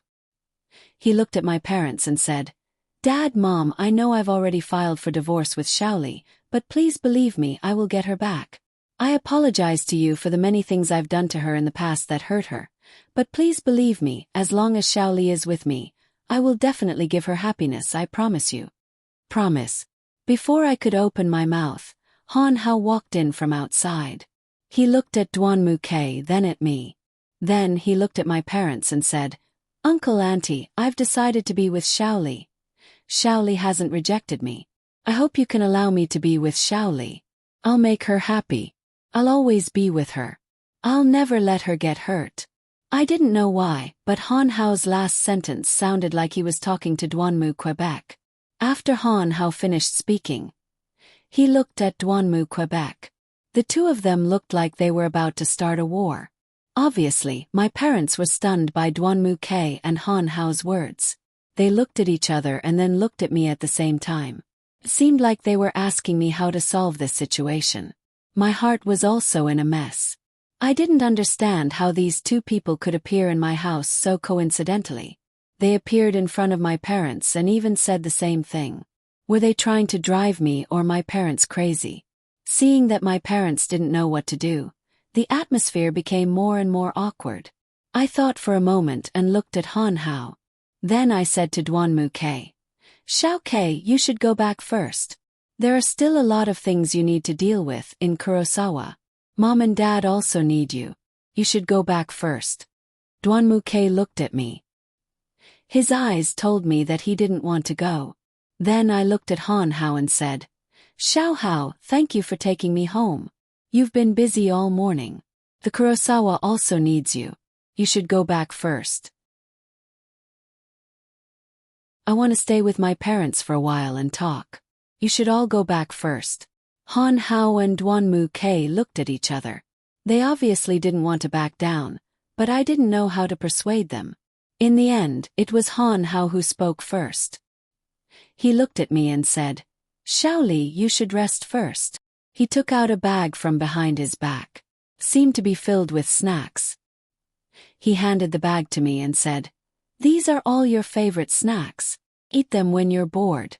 They can relieve your mood. I'll go first. Goodbye, Uncle and Auntie." Han Hao said goodbye to me and my parents and turned to leave. Before he left, he looked at Duanmu Kei and signaled for him to leave with him.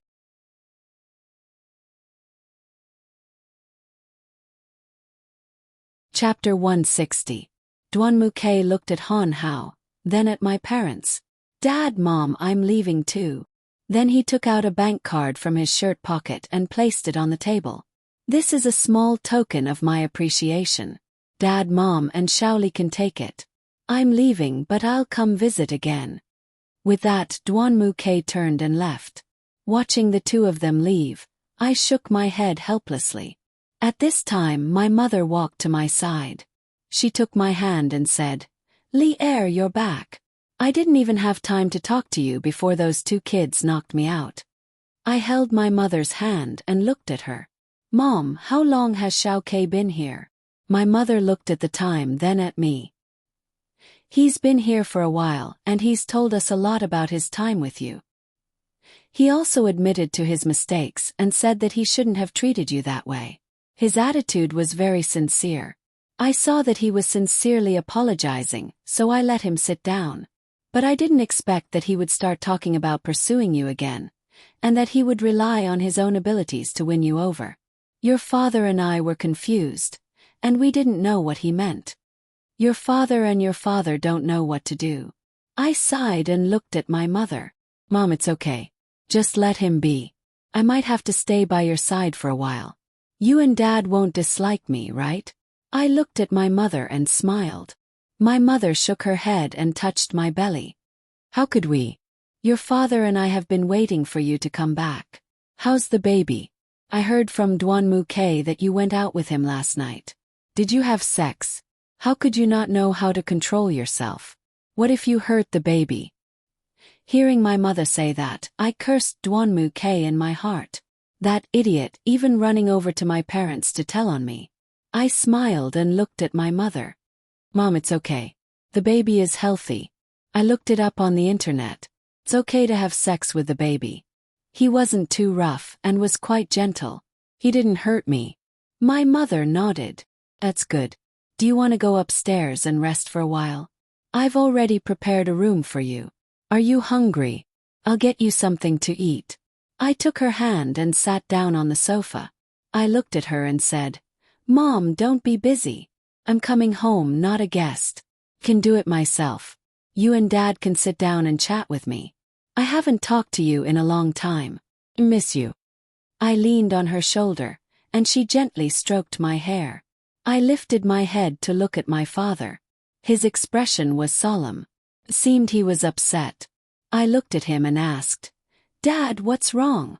Is there something that makes you unhappy? My father looked at me and said, Li'er, it's not that I want to scold you, but you just finished the divorce procedures.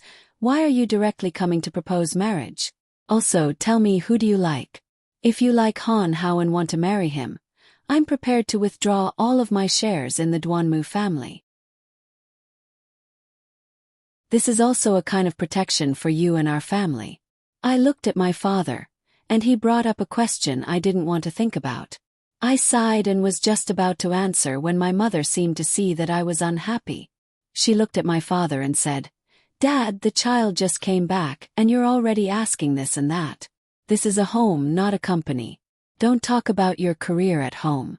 I don't want to hear about it. Also, the child is pregnant, and she was injured a while ago. Her body is weak. Why are you talking about her like that? Is she still your biological child? If someone wants to pursue Li'er, then let him. That proves that our Li'er is very charming. What are you afraid of?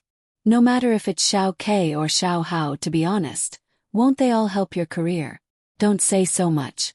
If I hear you say such things to Li'er again, don't blame me for falling out with you. My father was stunned by my mother's words. He sat there in a daze, looking at my mother and me. For a moment he didn't know what to say.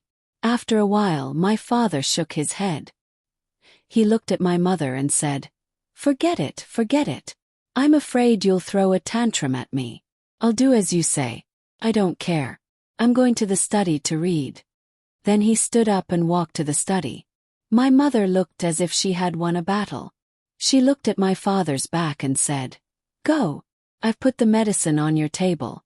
Remember to take it. I'll call you when it's time for dinner. After my father walked into the study, my mother turned to look at me and said, Li'er, don't listen to your father. He never thinks before he speaks. It's not like you don't know that. He doesn't mean it. Just stay at home. Mom will take care of you. My mother gently patted my back. My heart felt warm. With such a warm embrace, my heart didn't feel so cold anymore.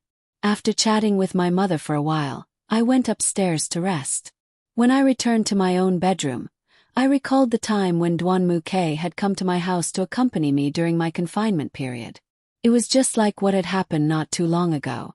However, things had remained the same, but the people had changed. Now I was the only one left here. My heart no longer had the worries that I yearned for day and night. Instead, it was empty. I thought of the question my father had asked me. Who do I like? Who do I want to choose? Actually, I didn't know. Every time I faced this question, my heart would be in a mess. It was so messy that I couldn't breathe. But I still didn't know who I should choose. I decided not to think about it anymore. My most important task now was to take care of the baby and give birth to him. He had become my only hope. I lay on the bed and took a nap. It wasn't until the nanny came upstairs and knocked on the door to tell me that it was time to go downstairs for dinner that I reluctantly got up from the bed. I tidied up and walked out of the bedroom. I walked to the dining room. Before I even reached the dining room, I felt an awkward atmosphere in the living room. It was a strange atmosphere. At this moment I bumped into Suri. I called Suri over and asked him in a low voice, "Suri, don't you feel like there's a smell of gunpowder in the air? Why is it so strange?" Suri shook his head helplessly. "Miss, how can you not feel strange? Those who should come and those who shouldn't come are all here." I didn't understand what Suri meant. I looked at him and asked, "What? What do you mean by those who should come and those who shouldn't come? What's going on? Explain it clearly." Surue pointed to the dining room and said, "You'll understand when you see it. Miss, I'm really worried about you, but I don't have any way to share your burden." Surue's words completely confused me.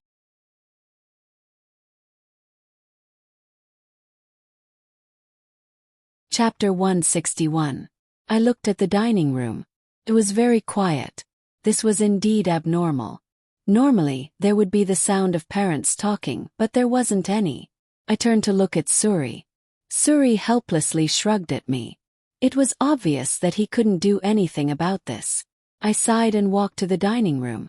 As soon as I entered the dining room, I understood why Suri said that he couldn't do anything about it. Even I couldn't do anything about the situation, let alone him. I couldn't help but feel a headache coming. My family's dining table was very big, but today it was full. My father sat in the middle, and my mother sat on his left. Next to my mother was Xinyao, and next to Xinyao was a little girl. She was talking and laughing with Xinyao. Looking at her age and appearance, she should be Suri's little sister. There was an empty chair next to her, which was probably reserved for Suri. Everything seemed normal, but the two people sitting on my father's right made me speechless. Duanmu K and Han Hao actually appeared at our family's dining table. Duanmu K sat next to my father on his right. There was a chair between Duanmu K and Han Hao. Han Hao sat opposite Suri's little sister. However, the two of them had similar expressions. They looked at the table full of food with a serious expression. I guessed that the smell of gunpowder in the house was coming from them. Sure walked past me and went to his seat. Then, he whispered a few words in Xinyao's ear. I saw Xinyao covering her mouth and looking at me with a smile. I looked at the two of them with disdain and walked over. "Dad, Mom, I'm sorry. I just woke up and came late. You must have been waiting for me." My mother raised her head and looked at me. "Li Er, you're awake. How did you sleep? Sit down and eat something." Suri brought his little sister and Xinyao to our house to play. Xiao Ke and Xiao Hao also came. They said that they wanted to have dinner together. "Look, this is the roast duck that Xiao Ke brought, and this is the bird's nest porridge that Xiao Hao brought." My mother gave me a look. I understood what she meant. She wanted me to be careful with my words and not hurt anyone. My mother looked at me and smiled. "There's only one seat left. Why don't you sit there?" I nodded and glanced at Duanmu Ke and Han Hao. The two of them were also looking at me. Although I was extremely unwilling in my heart, I still decided to sit between the two of them. Otherwise, who knows what might happen. I walked to my seat and sat down. The two of them looked at me at the same time. I thought for a moment. I guessed that this meal wouldn't be good. My father looked at everyone and said softly, "Come, let's eat." My mother smiled and said, "Hurry up and eat more. If it's not enough, there's more in the kitchen. I asked the chef to make more. Baby, you have to eat more too. You're still growing. I looked at my mother. She was talking to Suri's little sister. Her tone was so affectionate that it made me a little jealous. I couldn't blame her. She had always liked children and she had always wanted me to have one. Suri's little sister was very cute. Although she was small and thin, her eyes were big, just like a doll's. She was also very obedient. She was much more mature than other girls her age. Although it was my first time meeting her, I liked her very much. I looked at her and asked Suri, "Suri, your little sister is much cuter than you." I still don't know her name. Xenyao looked at her little sister and said sweetly, "Baby, be good. Tell sister Shaoli your name." My face darkened again. Xenyao looked like she was taking care of a child. It seemed that she would be a good parent in the future. Suri's little sister raised her head and shyly looked at me. She said softly, "Hello, Sister Shaoli. My name is Susu. I'm 10 years old." Susu was much cuter than Suri. After introducing herself, she shyly hid behind Xenyao. I thought that Suri and Susu were still crammed together in their old house. I felt that it was inappropriate. I looked at my parents and said, "Dad, Mom, there's something I want to discuss with you. Suri is now my personal bodyguard. According to common sense, Suri should live in our house. He only has one little sister now. Can we let both Susu and Suri live in our house?" Father said as he ate, "No problem. Later, I'll arrange for the nanny to clean up a room for Su Rue and another room for Susu. If there's anything the family needs to buy, you'll be in charge." Before I could say anything, Suri said, "President, that's too troublesome. I'll just share a room with Susu." My mother looked at him and said, "Suri, don't refuse at this time. It's rare for Li Er to ask her father for help. You have to accept this favor. Besides, it's not convenient for a man like you to stay with Susu. You can't take care of her well. Let her have a room by herself. That way I can take care of Susu when I'm free. Also, if Xenyao comes to find you, it'll be convenient." After saying that, my mother laughed. Hearing my mother's laughter, I suddenly understood. I couldn't help but laugh out loud. Suri and Xenyao's faces turned red. It seemed they understood my mother's meaning. With great difficulty, the atmosphere at the table eased a bit. My mother and Xenyao kept talking about Susu. They talked happily. My father and Suri accompanied them and laughed. The atmosphere on the other side of the table wasn't too good. On the other hand, it was as if the air had frozen. The three of us didn't say anything and just ate with our heads down. Course, I think the two of them were also thinking about something, but they just didn't say it out loud. Just as my thoughts were running wild, a pair of chopsticks picked up a piece of meat and placed it in my bowl. I looked up and saw Han Hao put the meat in my bowl. Then he looked at me and said with a smile, "Eat more. I didn't see you eat much. You're eating too little."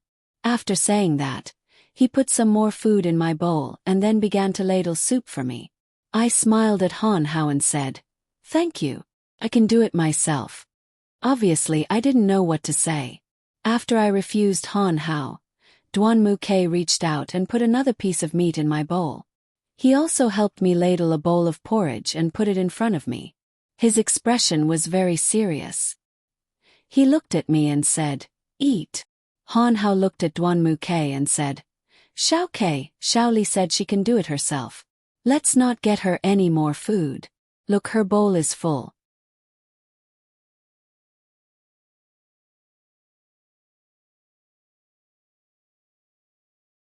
Chapter 162. Duan Muke glared at Han Hao. He lowered his voice and said, "I know.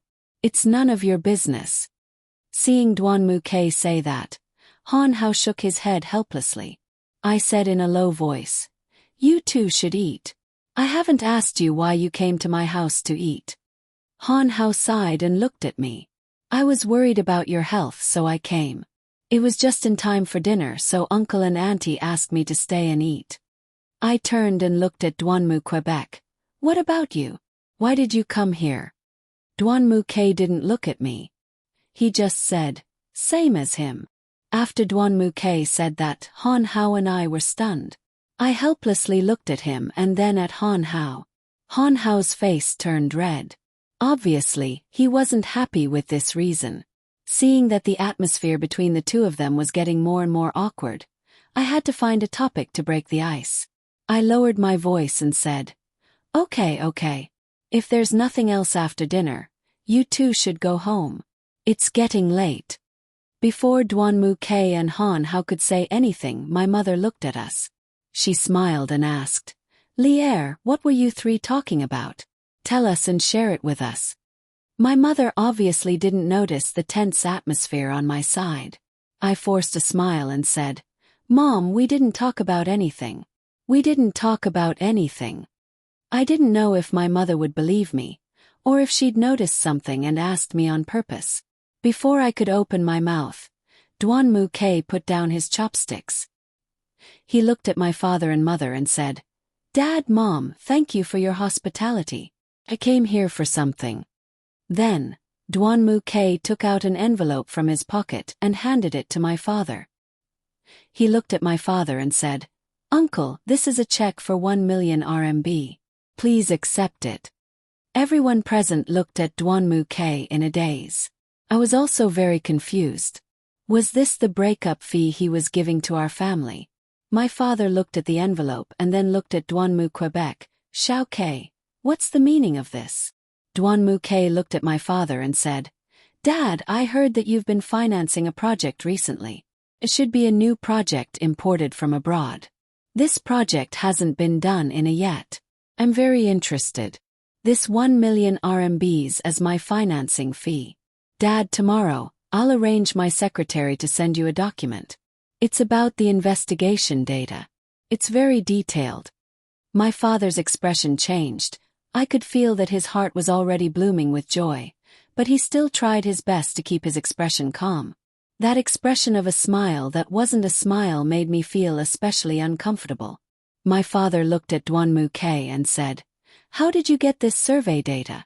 I also asked someone to get it, but I couldn't get the detailed information.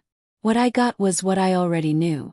Your information wouldn't be the same as what I know, right? Any smart person would be able to understand the hidden meaning in my father's words. If Duanmu-ke's information was something that my father didn't have, then my father would definitely accept his favor and even obtain the data he wanted. If Duanmu-ke's information was roughly the same as what my father knew, then it would mean that my father had indirectly rejected Duanmu-ke's advances.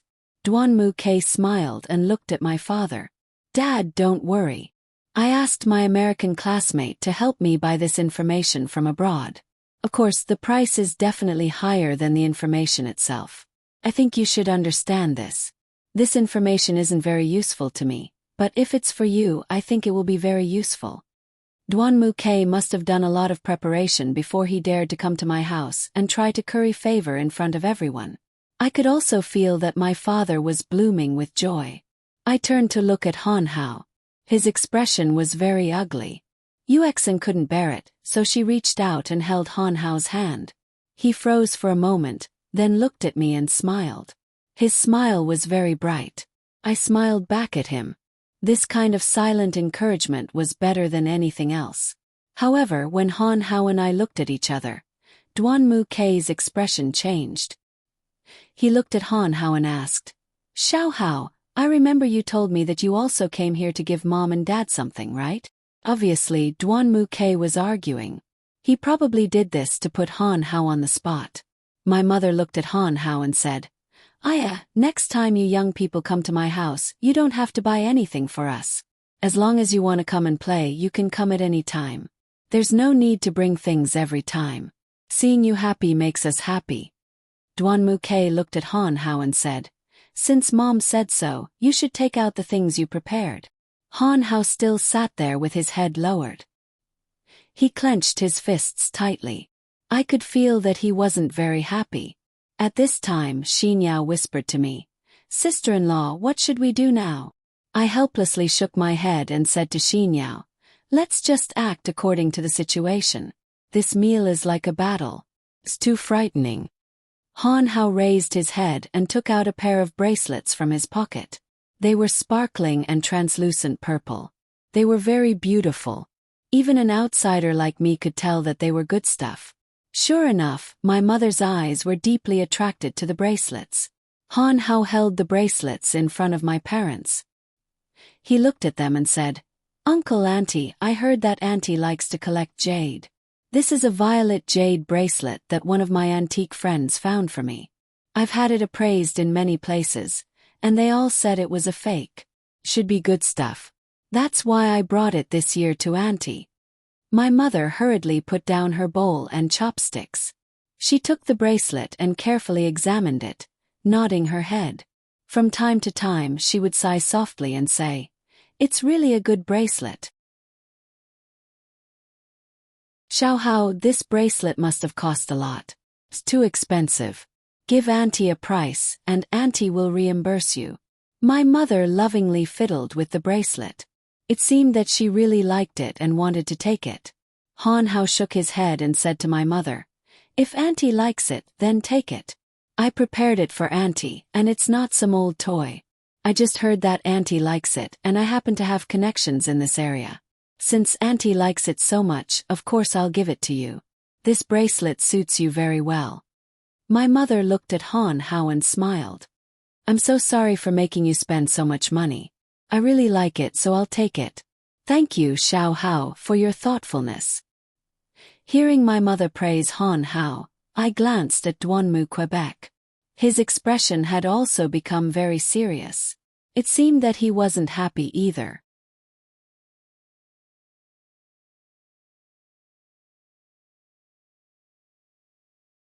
Chapter 163. Duanmu K and Han Hao both looked very serious. It seemed that they were really angry. I put down my chopsticks and looked at everyone. "I'm done eating. You guys can continue eating. I'm gonna take a walk outside." As I stood up and prepared to leave, Duanmu K and Han Hao also stood up. It seemed that the two of them were prepared to be my bodyguards and follow me to the end. I shook my head helplessly. At this time my mother saw through my thoughts. She said to Duanmu K and Han Hao, Xiao Hao, after we finish eating, let's sit together and chat. Xinyao, accompany Li Er to the garden for a walk." Suri stood up and looked at my mother. "Madam, I'll go accompany milady. Xinyao wants to play with Susu." Xinyao looked at my mother and nodded. "Okay. Auntie, let Suri go. I bought some fruits on my way here. I'll make a fruit salad for everyone later. Then I'll go out." It wasn't easy for everyone to help me out, so I had to hurry out. I glanced at Han Hao and Duanmu K and walked out of the dining room. Suri followed closely behind me. He didn't say a word. I knew that Suri was very loyal to me. From the first time I saw him, I knew that he was a very worthy friend. Suri and I went to the garden at home. There was a large rose pond here that my father had built for my mother. It was the only one in the whole of a city. It was my father's masterpiece, and also my mother's masterpiece. It was also a symbol of their love. I looked at the garden full of roses, and my heart was in a mess. Suri stood on the side and looked at me. His expression was very calm. It seemed that he was already used to this. While admiring the garden full of roses, I asked Suri, "Is there anything you want to ask me?" Suri looked at me and sneered. "Milady, you know what I want to ask you." I reached out and touched a rose. I lowered my head and sniffed it. It was very fragrant. I sat next to the flower pond and looked at Suri. I don't know what my answer is, but I don't want to give up on these two people, and I don't want to hurt them. Suri walked in front of me. He reached out and touched my face. He said softly, "Shaoli, do you remember the first time we met? It was in the detention room at the police station. You should remember it."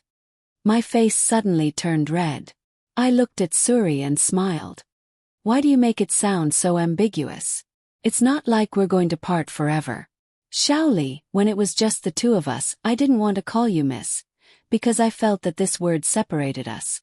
When I first saw you, I thought that you were a very good woman. Your eyes were clear, but your eyes revealed a calmness as if you had experienced a lot of things, which made me have a whole new level of respect for you. At that time I thought that I must be friends with you. Although our statuses were very different, I still wanted to give it a try. I thought that you were a very special friend. But after seeing so many things happen between you and Dwanmu-K, it slowly erased your calm personality. You became prone to tears, you became irritable, and you even became hysterical. I saw all of this, but my heart ached. You shouldn't be like this. You became weak. Although after the divorce you did everything you could to hide the pain in your heart, but I could still feel that your heart was bleeding. Xiaoli, if there's something that you're holding back, you must say it out loud to feel comfortable. I didn't know why, but after hearing Suri's words, I couldn't stop the tears from flowing down my face. I turned around so that Suri wouldn't see me crying. Calm down for a while. With my back facing Suri, I said, Suri, it's not that it's hard for me to choose, it's that I can't choose. The person I love, I can't be with him because the person I love can't come back to me. I've thought about it a lot. I'm doing all of this for his good. I don't want to give up, but I don't know what else to do. It's good to just look at him from afar. At least the best gift he has given me is the baby in my stomach. That's enough. Suri, I understand what you mean. I don't want to be strong now, but I have to be strong. There are still many things that I need to do. Suri turned me around.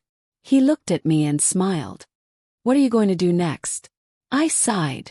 Let's see what these two ancestors want to do next. I'll just play along with them. Besides, I don't have much time left in the country. I'll just play along with them. So fun. Sometimes it's good to see them bicker.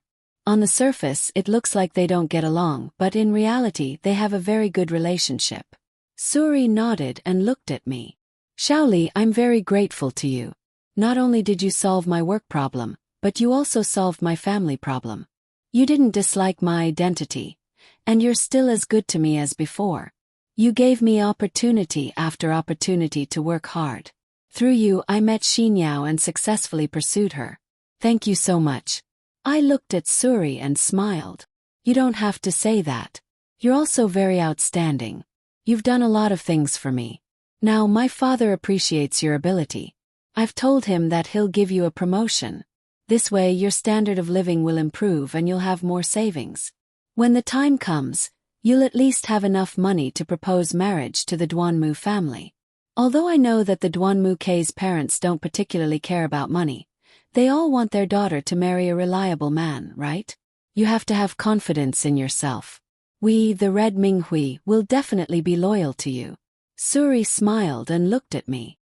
He reached out and patted my head. Silly, you should take care of yourself first. I can handle my own matters. I'm going to find Xinyao.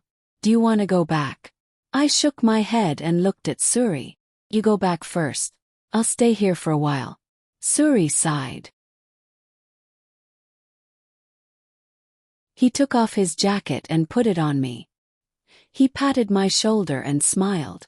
Then he turned and left. I stood by the rose pond, feeling the night breeze. I felt a lot more comfortable. After I told Suri my thoughts, I felt a lot more at ease. I looked at the roses and felt very comfortable. I touched my belly and thought about the baby growing day by day.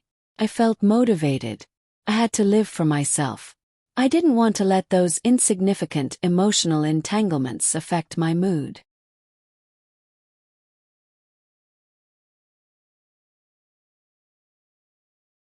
Chapter 164.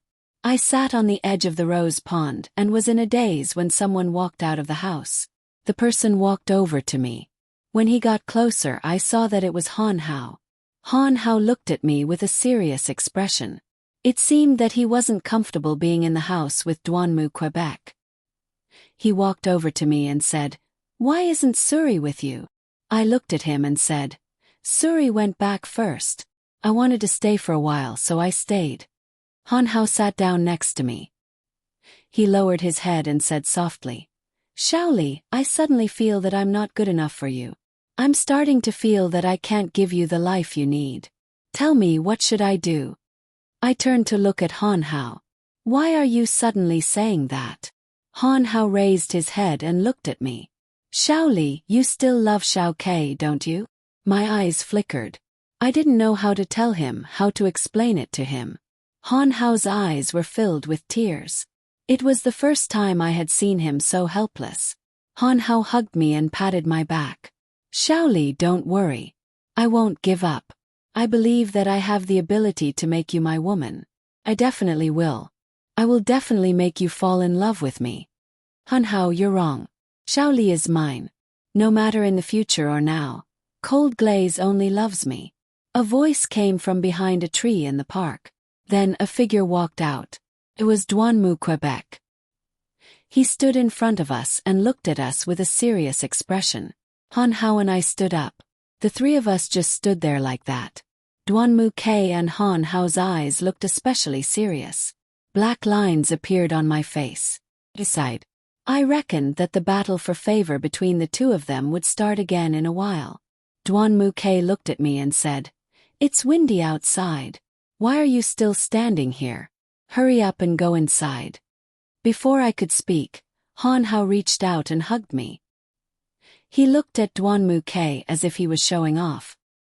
He said softly, "Don't worry, Jasmine. She won't feel cold." Han Hao didn't let go. He hugged me tightly. I looked at Duanmu Quebec. His gaze was even sharper. Duanmu Ke smiled coldly. He looked at Han Hao and said, "With you here, she will feel even colder. You should let her go." Duanmu Ke pointed at Han Hao. It looked like he was warning Han Hao. Han Hao looked at Duanmu Ke and smiled coldly. Then he suddenly reached out and pulled my face. In front of Duanmu Ke, he kissed me hard on the cheek. I was stunned. Not only was I stunned but so was Duanmu Quebec. After Han Hao kissed me, he turned to look at Duanmu Quebec. My face was covered with black lines. I didn't know what to do. Duanmu Ke looked at me and then at Han Hao. He walked in front of us. Their eyes met, and the atmosphere became very tense. Duanmu Ke reached out and grabbed my arm. He pulled hard and pulled me into his arms. He hugged me tightly and looked at Han Hao as if he was threatening him. I was a little flustered. I was very angry. I struggled with all my might to shake off Duanmu Ke's hand. I stood at the side and looked at the two of them. "You two can fight, but don't drag me into it. I don't want to be involved in your fight. Xiao Li is right. This is a matter between the two of us. Don't drag anyone else into it." Han Hao looked at Duanmu Quebec. It looked like he was determined to fight Duanmu Ke to the end. Duanmu Ke looked at me and then at Han Hao. "Didn't you say you wanted a fair competition? You were the one who put Xiao Li in the middle first. Everything I did was for Xiao Li's sake. I never wanted to make her sad.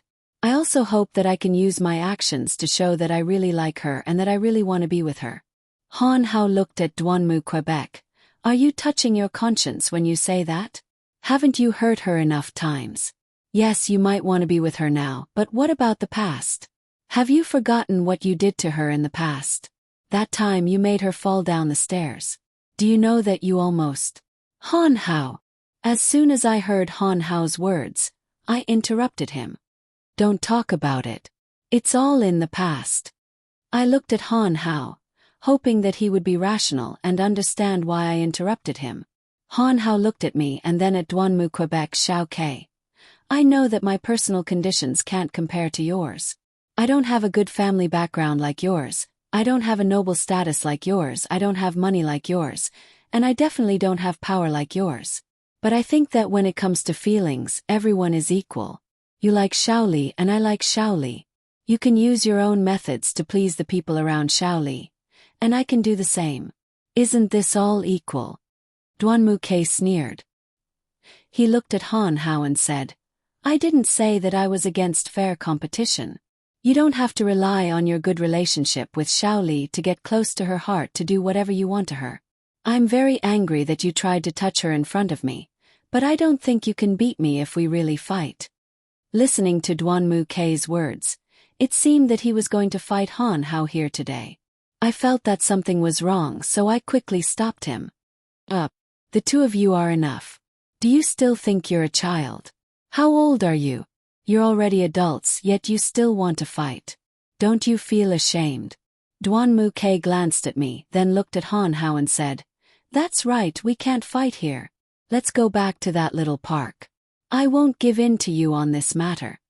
Duan Muke's stubbornness gave me a headache. I glared at Duan Muke and said, "Enough. Haven't you caused enough trouble? Xiao Ke, did you forget what you said to me last night? Weren't you very grateful to Han Hao for staying by your side all these years and doing so many dangerous things for you? Why are you turning against your brother because of a woman?" I turned my head and looked at Han Hao. "Utu. Don't you know what kind of body I'm in right now? You still want to piss me off with Xiao Quebec? You two are in cahoots, aren't you?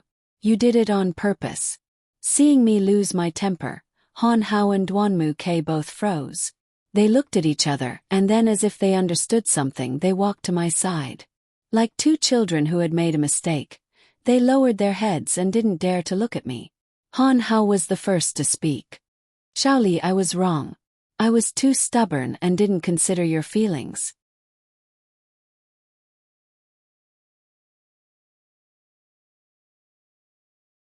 Chapter 165. When Duan Muke heard Han Hao's words, he changed his attitude. He looked at me and said, "I was wrong, Shaoli. I didn't consider your feelings. I won't do it again." Looking at the two of them, I let out a long sigh. In a soft voice I said, "It's getting late. You two should go home. If you don't have anything to do, don't come to my house for the next 2 days. Also, Xiao Ke, the gift you gave my father is too valuable. Can't accept it. When I have time, I will convince my father to give it back to you. Xiao Hao, thank you for giving my mother such a beautiful violet bracelet. I heard that it's a treasure that your family keeps in the bank.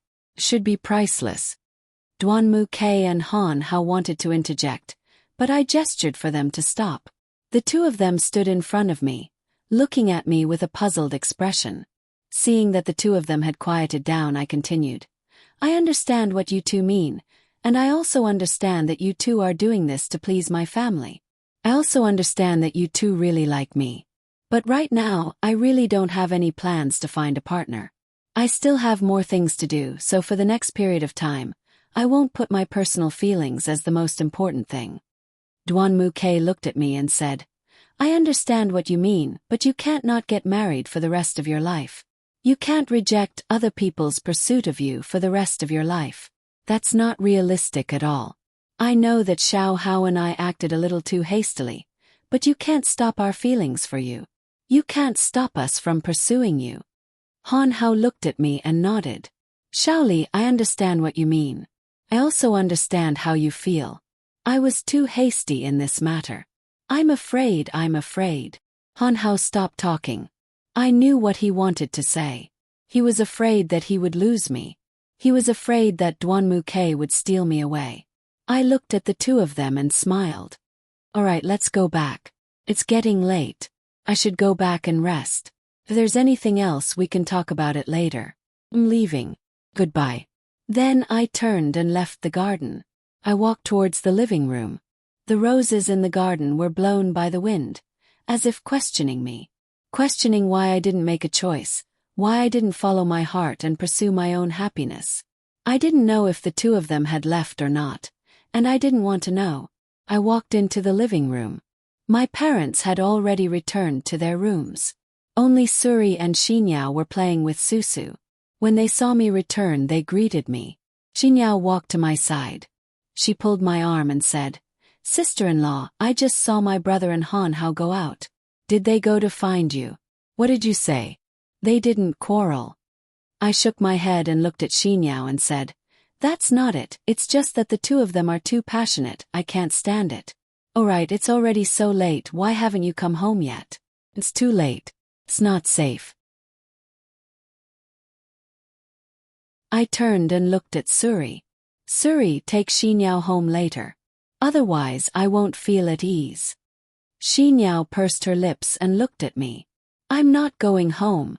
I just called my mother and told her that I'm going to stay at sister-in-law's house tonight. She agreed, so I'm going to stay here tonight. Looking at Xinyao's cute appearance, I shook my head helplessly.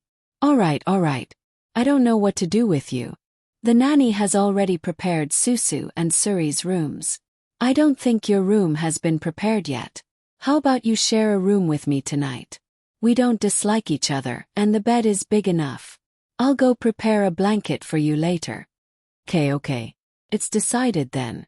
Wow, this is the first time I felt so excited about not staying at home. I'm so happy. Xinyao happily swung my arm and smiled.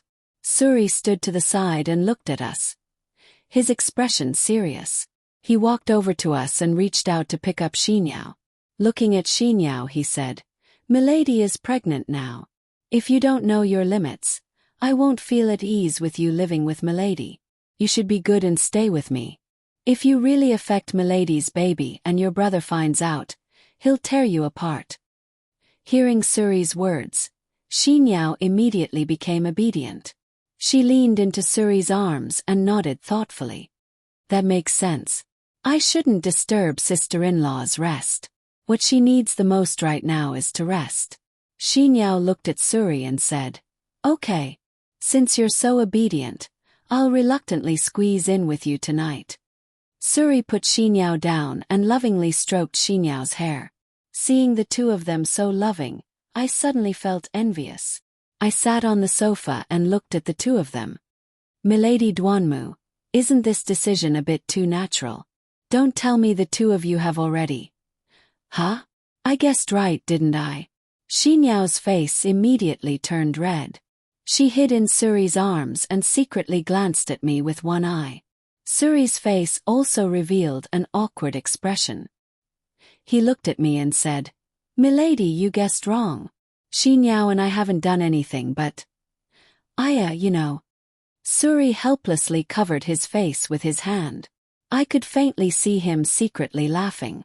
I couldn't help but laugh. "Haha, it's okay. We're all adults, so I understand. Do you need me to prepare some necessities for you?" Ha ha ha ha. I laughed so hard that I was out of breath. I didn't care about my image anymore. Looking at their bashful appearance, I suddenly felt that it was very interesting. Hearing my words, Xinyao's face turned even redder. She tightly clenched her fists and secretly glanced at me. "Sister-in-law, you're so naughty. I haven't thought about what would happen. I don't have any experience. Yeah, I'm so shy. Let's change the subject, okay?" Suri also followed suit. That's right. Milady, I've been led astray by you. I really don't want anything to happen between us. I just want her to have a place to sleep. Tidying up a room is too troublesome. It's better to squeeze in with me for the night. I walked over to Suri's side and gently patted his shoulder. "It's okay, I understand. If you need anything, just come find me. I promise I'll prepare everything for you. Good luck. You must get Xinyao." I looked at Suri. Although I wanted to control myself and not laugh out loud, I still couldn't help it. I laughed evilly. Xinyao shyly covered her face and sat on the sofa. Her face was red, which was very beautiful. Indeed, we were all adults. It was normal for a man and a woman to have sex. I was the happiest when Suri and Xinyao were together. You're tuning in to the Whispers of Romance YouTube channel. Don't forget to subscribe and join us on this journey to catch the most captivating stories.